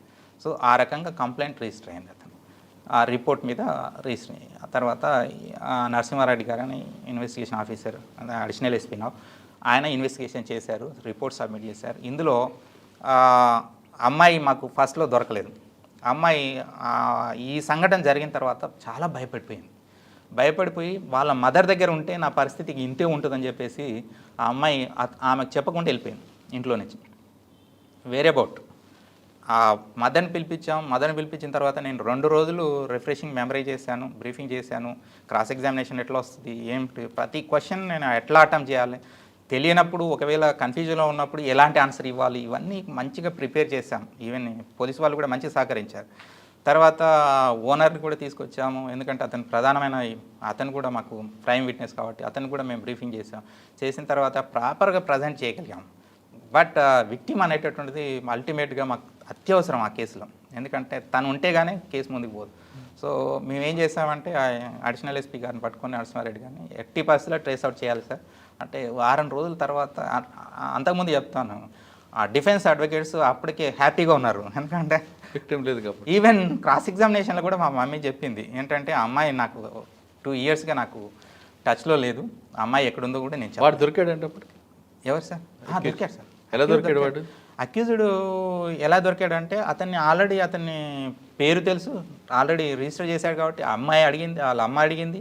తర్వాత ఇతను 2 టైమ్స్ వచ్చాడు కాబట్టి పరిచయం ఉన్న వ్యక్తి కాబట్టి అక్యూజ్డ్ ఐడెంటిటీకి సంబంధించేసి ఎలాంటి ఇబ్బంది లేదు, అందులో ఇబ్బంది లేదు. తీసుకొచ్చి అది ఏం జరిగిందో తెలియదు మొత్తం. కాకపోతే ఇక్కడ ఏంటంటే అఫెండరు పెరాలిసిస్ పేషెంట్ అఫెండర్, చెప్తాను చూడండి జోక్. పెరాలిసిస్ పేషెంట్ తను ట్రయల్ జరిగేటప్పుడు చాలా యాక్ట్ చేశాడు, నేను కమిట్ చేయలేను, నాకు పెరాలిసిస్ ఉన్నదని. ఒకరోజు ట్రయల్ అవుతున్న క్రమంలో అతనితో బాగా జ్వరం మీద ఉన్నది ఒక అమ్మాయి వచ్చింది, లోపలికి వచ్చేసిన తర్వాత జడ్జి గారు ఎవరు నువ్వు, అతను ఒక్కనే కదా అంటే నేను నా వైఫ్ని అన్నది. ఎంతమంది పిల్లలు అన్నది, ఏమనలేదు. ఎంతమంది? 2 అమ్మా అన్నాడు. అమ్మాయి చెప్పింది 2 అని చెప్పేసి. దెన్ అప్పుడు జడ్జి గారికి కన్ఫర్మ్ వచ్చింది, సో వీడు పెరాలసిస్ ఉన్నా అటెంప్ట్ చేయగలడు. ఒక ఫ్యాక్ట్ అనేది అంటే చాలామంది అనుకుంటారు కోర్టుకు కళ్ళు లేవని, దట్ ఈజ్ రాంగ్. కోర్టు అందరు అఫెండర్స్ని అబ్జర్వ్ చేస్తుంటుంది, ప్రతి ఒక్కరిని, ఈవెన్ విక్టిమ్ని కూడా అబ్జర్వ్ చేస్తుంటుంది. ట్రూ ఫ్యాక్ట్స్ చెప్తున్నారా లేదా అట్లాంటివి ఏమైనా ఉంటాయి. ముఖ్యంగా ఇలాంటి కేసులలో, పోక్సో కేసులలో చాలా ఉన్నటువంటి జడ్జెస్ చాలా ప్రాపర్ కేర్ తీసుకొని చేస్తున్నారు. దానివల్ల ఇప్పుడు పోక్సో కేసులో చాలా కన్విక్షన్స్ మనకు వస్తున్నాయి రియల్గా. ఓకే, ఇప్పుడు ఈ అమ్మాయి దొరకలేదు. ఈ అమ్మాయి దొరకకపోతే మేమేం చేసామంటే టీమ్స్ ఫామ్ చేసేసి మళ్ళీ వెతకబుచ్చేసి నెక్స్ట్ వీక్ కల్లా తీసుకొచ్చాం. సో లాస్ట్ మినిట్ అమ్మాయి బ్రీఫింగ్ చేసుకున్న తర్వాత లాస్ట్ మినిట్ ప్రొడ్యూస్ చేసాం, ఎందుకంటే డిఫెన్స్ మీకు తెలుసు కదా క్యాప్చర్ చేస్తారు. సో అలాంటివి చాలా చేయడానికి పడింది. 25 years పడింది సార్, మ్యాక్సిమం పడింది. 5 lakhs rupees కాంపెన్సేషన్ కూడా ఇచ్చారు అమ్మాయికి. ఆ అమ్మాయి వెరీ హ్యాపీ. తర్వాత కూడా నాకు ఫోన్ చేశారు. ఎందుకు వెళ్ళిపోయిందండి 2 సంవత్సరాలు? అదే ఇప్పుడు అమ్మతో కనుక ఉన్నట్లయితే ఇలాంటివి అంటే ఒకసారి అటెంప్ట్ జరిగిన తర్వాత ఎవరైనా కూడా సార్ చాలా వాళ్ళ పొజిషన్ మనం వర్ణించడానికి వీలు ఉండదు. ఈవెన్ కొన్ని సంఘటనలు నేను చూశాను, ఈవెన్ చిన్న సౌండ్ అయినా కూడా వాళ్ళు భరించలేరు, అంత మెంటల్ ఇల్నెస్ వాళ్ళు భయపడిపోతారు, ఇట్లా వణికిపోతారు. సో అలా అమ్మాయిని వాళ్ళ మమ్మీని నమ్మక ఇంట్లో నుంచి వెళ్ళిపోయింది. ఎందుకంటే అమ్మ దగ్గర ఉంటే ఈ రకంగానే ఎవడో వస్తాడు, ఏమో చేస్తాడు, నా బతుకంతా భయపడిపోయి వెళ్ళిపోయింది ఇంట్లో నుంచి. ఇప్పుడు కూడా సపరేట్ అన్నాడు, జైల్లో ఉన్నాడు సార్, ప్రస్తుతం జైల్లోనే ఉన్నాడు. వాడికి రిపోర్ట్ ఎందుకు చేయాలనిపించింది అంటాడా, లేదు వాడేం చెప్పాడు స్టేట్మెంట్? అతను ఏమంటాడంటే సార్, ఒకటే డిఫెన్స్ ఏం డిఫెన్స్ అంటే, నేను పక్షవాతం ఉన్నది కాబట్టి I will not commit that. అంటే కోర్టు నమ్మలేదు, ఎందుకంటే అల్టిమేట్గా కోర్టే చూస్తుంది రిజల్ట్. సో ఆ డిఫెన్స్ ఏదైతే ఉంటుందో అది ఒకవేళ అలాంటి డిఫెన్స్ కనుక తీసుకున్నట్లయితే అది వాళ్ళే ప్రూవ్ చేసుకోవాలి. అవును. అంటే ఇప్పుడు డిఫెన్స్ సర్టిఫికేట్ తీసుకున్న కుక్కుడు స్టోరీ ఏంటండి? కుక్కుడు స్టోరీ ఏంటంటే, నేను అక్కడికి వెళ్ళలేదు, సో అక్కడ కూడా సీసీ కెమెరాలు ఉన్నాయి, సీసీ కెమెరాలు ఉన్నా కూడా ఐఓ కలెక్ట్ చేయలేదు. కలెక్ట్ చేయకుండా ఇప్పుడు కావాలని చెప్పేసి నా మీద నేరం ఆరోపించబడింది. సో నేను అమాయకుడిని అంటారు, కానీ సీసీ కెమెరాస్ ఉన్నాయి ఇక్కడ, బట్ అవన్నీ కూడా రిపేర్లో ఉన్నాయి అక్కడ. డిఎన్ఏ రిపోర్ట్ వస్తుంది కదా. డిఎన్ఏ అంటే అంటే లేట్ అవుతూ ఉంటే 72 అవర్స్ వరకు డిఎన్ఏ వస్తుంది సార్. ఆ తర్వాత రాదు మనకు 3 డేస్ వరకు వస్తుంది. 3 డేస్ తర్వాత డిఎన్ఏ అనేటటువంటిది ప్రాపర్గా ఒకవేళ వస్తే రావచ్చు, లేకపోతే లేదు. ఈ కేసులో డిఎన్ఏ రాలేదు సార్, ఎందుకంటే చాలా రోజులు పట్టింది. దాదాపు డిలే ఎంత ఉన్నదంటే 15 డేస్ ఉన్నది. 15 డేస్ ఉన్నది కాబట్టి అది డిఎన్ఏలో రాలేదు. బట్ డిఎన్ఏ రాకుండా దట్ ఈజ్ నాట్ ఫ్యాటల్, ఎందుకంటే విక్టిమ్ చెప్తుంది. దానికి అక్కడ ఉన్నటువంటి ఆర్ఎంపీని కూడా ఎగ్జామిన్ చేస్తాను నేను. 311 మీద ఆర్ఎంపీని కూడా ఎగ్జామిన్ చేస్తాను. ఆర్ఎంపీ కూడా చెప్పాడు, నా దగ్గరకు వచ్చారు నైట్, అడిగారు, నేను ఏదో ట్యాబ్లెట్ ఇచ్చాను, నేను ఇట్లా అనుకోలేదు అని చెప్పాడు తను కూడా. సో అది వీళ్ళు చెప్పిన దానికి ప్రాపర్గా కనెక్ట్ అయింది. ఆ తర్వాత మన ఎగ్జామిన్ చేసినటువంటి లేడీ డాక్టర్ కూడా చెప్పాను. సో నేను అప్పుడు వచ్చినప్పుడు అమ్మాయి కూడా నాకు చెప్పింది, ఇట్లా అఫెండ్ నా మీద 2 times అటెంప్ట్ చేశారని చెప్పేసి. సో అలేజ్డ్ దట్ అని అక్కడ కూడా సర్టిఫికేట్లో క్లియర్గా రాశారు, allege that known person is attempted against her అని చెప్పేసి క్లియర్గా రాశారు. రాసిన తర్వాత దాన్ని ఎగ్జామినేషన్ చేసిన తర్వాత కూడా అమ్మాయి మీద మైనర్ ఇంజరీస్ ఉన్నాయి, ఆ ఇంజరీస్ కూడా అక్కడ నోట్ చేశారు. సో అవన్నీ కూడా కొలాబరేట్ అయ్యాయి అవన్నీ కూడా. అదేవిధంగా అక్విటల్ కేసు గుర్తుందా? ఎస్, అక్విటల్ కూడా చెప్తా సార్. అక్విటల్ కేసులో ఎట్లా ఉంటుంది సార్, భువనగిరిలోనే ఎట్లా ఉంటాయి సార్, అమ్మాయికి మనం ఒక్కోసారి ప్రాపర్గా చేసినా కూడా అమ్మాయి కొన్నిసార్లు ఏమవుతుందంటే ప్రేమించుకున్నప్పుడు వాని మీద చెప్పాలా వద్దా అనే సంశయం ఉంటుంది. ఎందుకంటే ఇద్దరు కూడా పార్టిసిపేట్ ఇన్ దట్, కాబట్టి అతని మీద చెప్తే అతని లైఫ్ స్పాయిల్ అవుతుంది అని చెప్పేసి కొన్నిసార్లు అవాజ్యమైన ప్రేమ ఆ తర్వాత కూడా ఉంటుందని అంటారు. సో ఆ రకంగా నేను ఎంత బ్రీఫింగ్ చేసినా కూడా అమ్మాయి చెప్పలేదు సార్. అంటే రేప్ కేసులోనే బ్రీఫింగ్ చేసినా అల్టిమేట్గా కొంచెం సపోర్ట్ చేస్తారు, నెక్స్ట్ హాస్టల్ అవుతారు. ఆ క్రాస్ ఎగ్జామినేషన్కి వచ్చేసరికి బెండ్ అటువైపు అయ్యేది మొత్తం టోటల్గా. మిగతా వాళ్ళందరినీ తీసుకొచ్చినా కదా, విక్టిమ్ మాత్రం చేయలేదు సపోర్ట్. సో పార్షియల్ సపోర్ట్ చేసినా కూడా కోర్టు ఏమంటుందంటే, ఇంటెన్షన్ అమ్మాయికి విల్లింగ్ ఉన్నది కదా, కాన్సెంట్ అనేటటువంటి షీఈస్ గివెన్ కదా. అక్కడ ఎక్కడ ఇద్దరు మేజర్ ఇక్కడ minor sir at the time, అంటే 17 years ఆడ్. సో అది లీనియస్గా తీసుకుంటారు. ఏంటంటే 17 years ఉంటే +or-2 తీసుకుంటుంది. సర్టిఫికెట్ ఉంటే పర్వాలేదు, ఎస్ఎస్సి సర్టిఫికెట్ అటువంటివి ఉంటే దెన్ కన్సిడర్. డాక్టర్ సర్టిఫికెట్ మీద అయితే ఆస్పికేషన్ టెస్ట్ చేస్తే +or-2 -2 అని తీసుకుంటారు. సో ఏజ్ లిమిట్ అనేది అలా ఉన్నది కాబట్టి అల్టిమేట్గా అది నేను లాస్ అయ్యాను ఆ కేసు. అమ్మాయి తర్వాత పెళ్లి చేసుకుందా లేదంటే తర్వాత ఇది అయిపోయిన తర్వాత నాకు 3 months తర్వాత నా దగ్గరికి వచ్చేసి అదే అబ్బాయిని పెళ్లి చేసుకుంది. సంతోషం. ఎస్, అదే అబ్బాయి అంటే వాళ్ళ ఫాదర్ వచ్చాడు నా దగ్గరికి. ఫాదర్ బాగా ఏడ్చాడు సార్, ఎందుకంటే మంచి రెప్యుటేషన్ ఉన్నటువంటి వ్యక్తి బాగా ఏడ్చాడు. మా అమ్మాయి ఇట్లా చేస్తుంది అనుకోలేదు సార్ ఈ రకంగా. తర్వాత ఇది అయిపోయిన తర్వాత 3 months తర్వాత వచ్చారు. 3 months తర్వాత వచ్చారు, సార్ నువ్వు చేసిన కృషి వల్లనే వాడు రాజీకి వచ్చాడు సార్, ఎందుకంటే నువ్వు అప్పీల్ రాస్తావని చెప్పేసి ఇప్పటికి కూడా భయం ఉంది సార్ అన్నాడు. సో ఆ రకంగా ఈవెన్ అంటే కేసు ఎండెడ్ ఇన్ అక్విటల్ అయినా కూడా ఆ రకమైనటువంటి కేసు నడపడం వల్ల వాళ్ళ లైఫ్లో ఒక మంచి రిజల్ట్ అనేటటువంటి వచ్చింది ఆ కేసు వల్ల. ఓకే సార్, మీకు ఫస్ట్లో ఒక క్వశ్చన్ అడిగా, పోలీసు ప్రాసిక్యూషన్ రెండు కలిసి ఉంటే ఎలాంటి బెనిఫిట్ ఉంటుంది సార్? చిన్న డిస్టర్బెన్స్ ఉంటే ఇబ్బంది ఎలాగుంటుంది సార్? తమరు అడిగింది నాకు చెప్తాను సార్. పోలీసులు అనేటటువంటి వాళ్ళు అల్టిమేట్గా ఒక కంప్లైంట్ తీసుకొని, రిపోర్ట్ తీసుకొని దాని మీద ఇన్వెస్టిగేషన్ చేసేసి ఆ సాక్షులను ప్రాపర్గా 161 రికార్డ్ చేసేసి, డాక్యుమెంట్స్ ఏమైనా ఉంటుంటే అవి రికార్డ్ చేసేసి కలెక్ట్ చేసుకొని ఒక ఛార్జ్షీట్ ఫైల్ చేస్తారు సార్. ఇక్కడ ఎట్లాంటి అలసత్వం అయినా కూడా ఇక్కడ 2 ఫ్యాక్ట్స్ ఉన్నాయి సార్, అంటే curable defects, non curable defects. Curable defects అనేటువంటి 465 కింద క్యూరబుల్ డిఫెక్ట్స్ అంటే అవి ఒకవేళ చెయ్యకపోయినా కూడా ప్రాసిక్యూటర్ కానీ కోర్టు కానీ వాటి లీనియన్స్గా తీసుకుంటుంది. సో ఆ తర్వాత అల్టిమేట్గా అవి రెక్టిఫై చేసుకునే అవకాశం మనకు ఉంటుంది. సో నాన్ క్యూరబుల్ డిఫెక్ట్స్లో కూడా కొన్ని ప్రాసిక్యూటర్ చేయగలిగినటువంటి ఉంటాయి, చేయలేనివి కూడా ఉంటాయి. సో చేయగలిగినవి ఉంటే ఖచ్చితంగా మనం చేయగలుగుతాం సార్, చేయలేని ఉంటే చేయలేం. అటువంటి పరిస్థితుల్లో ఎండెడ్ ఇన్ అక్విట్ అయితే అటువంటప్పుడు ఏం చేయాలి ఇన్వెస్టిగేషన్ ఆఫీసర్ అంటే, ప్రాపర్గా అది ఒక మంచి కేసు అయినప్పుడు, మామూలు కేసులు ట్రైబల్ కేసులు అటువంటివి ఉంటే ఓకే.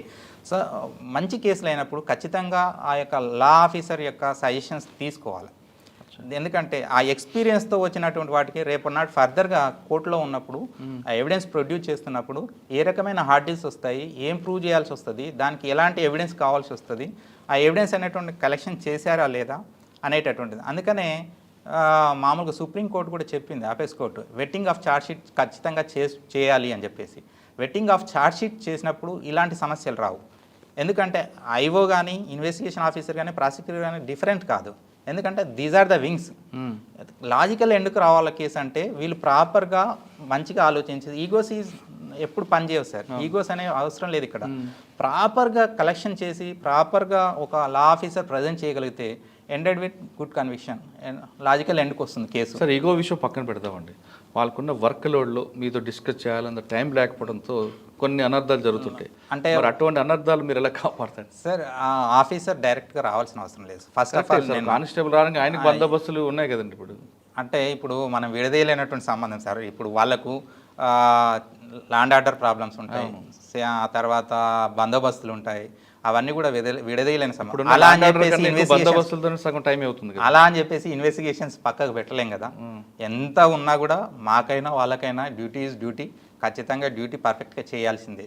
మేమైనా వాళ్ళైనా they are responsible for each and every act. అంటే మీ ఇద్దరు కలిసి ఉంటేనే ఖచ్చితంగా. ఎందుకంటే వాళ్ళు ప్రాపర్గా చేయకపోయినా, మేము ప్రాపర్గా చేయకపోయినా ప్రజెంటేషన్ అనేది ప్రాపర్గా జరగదు కోర్టు ముందు.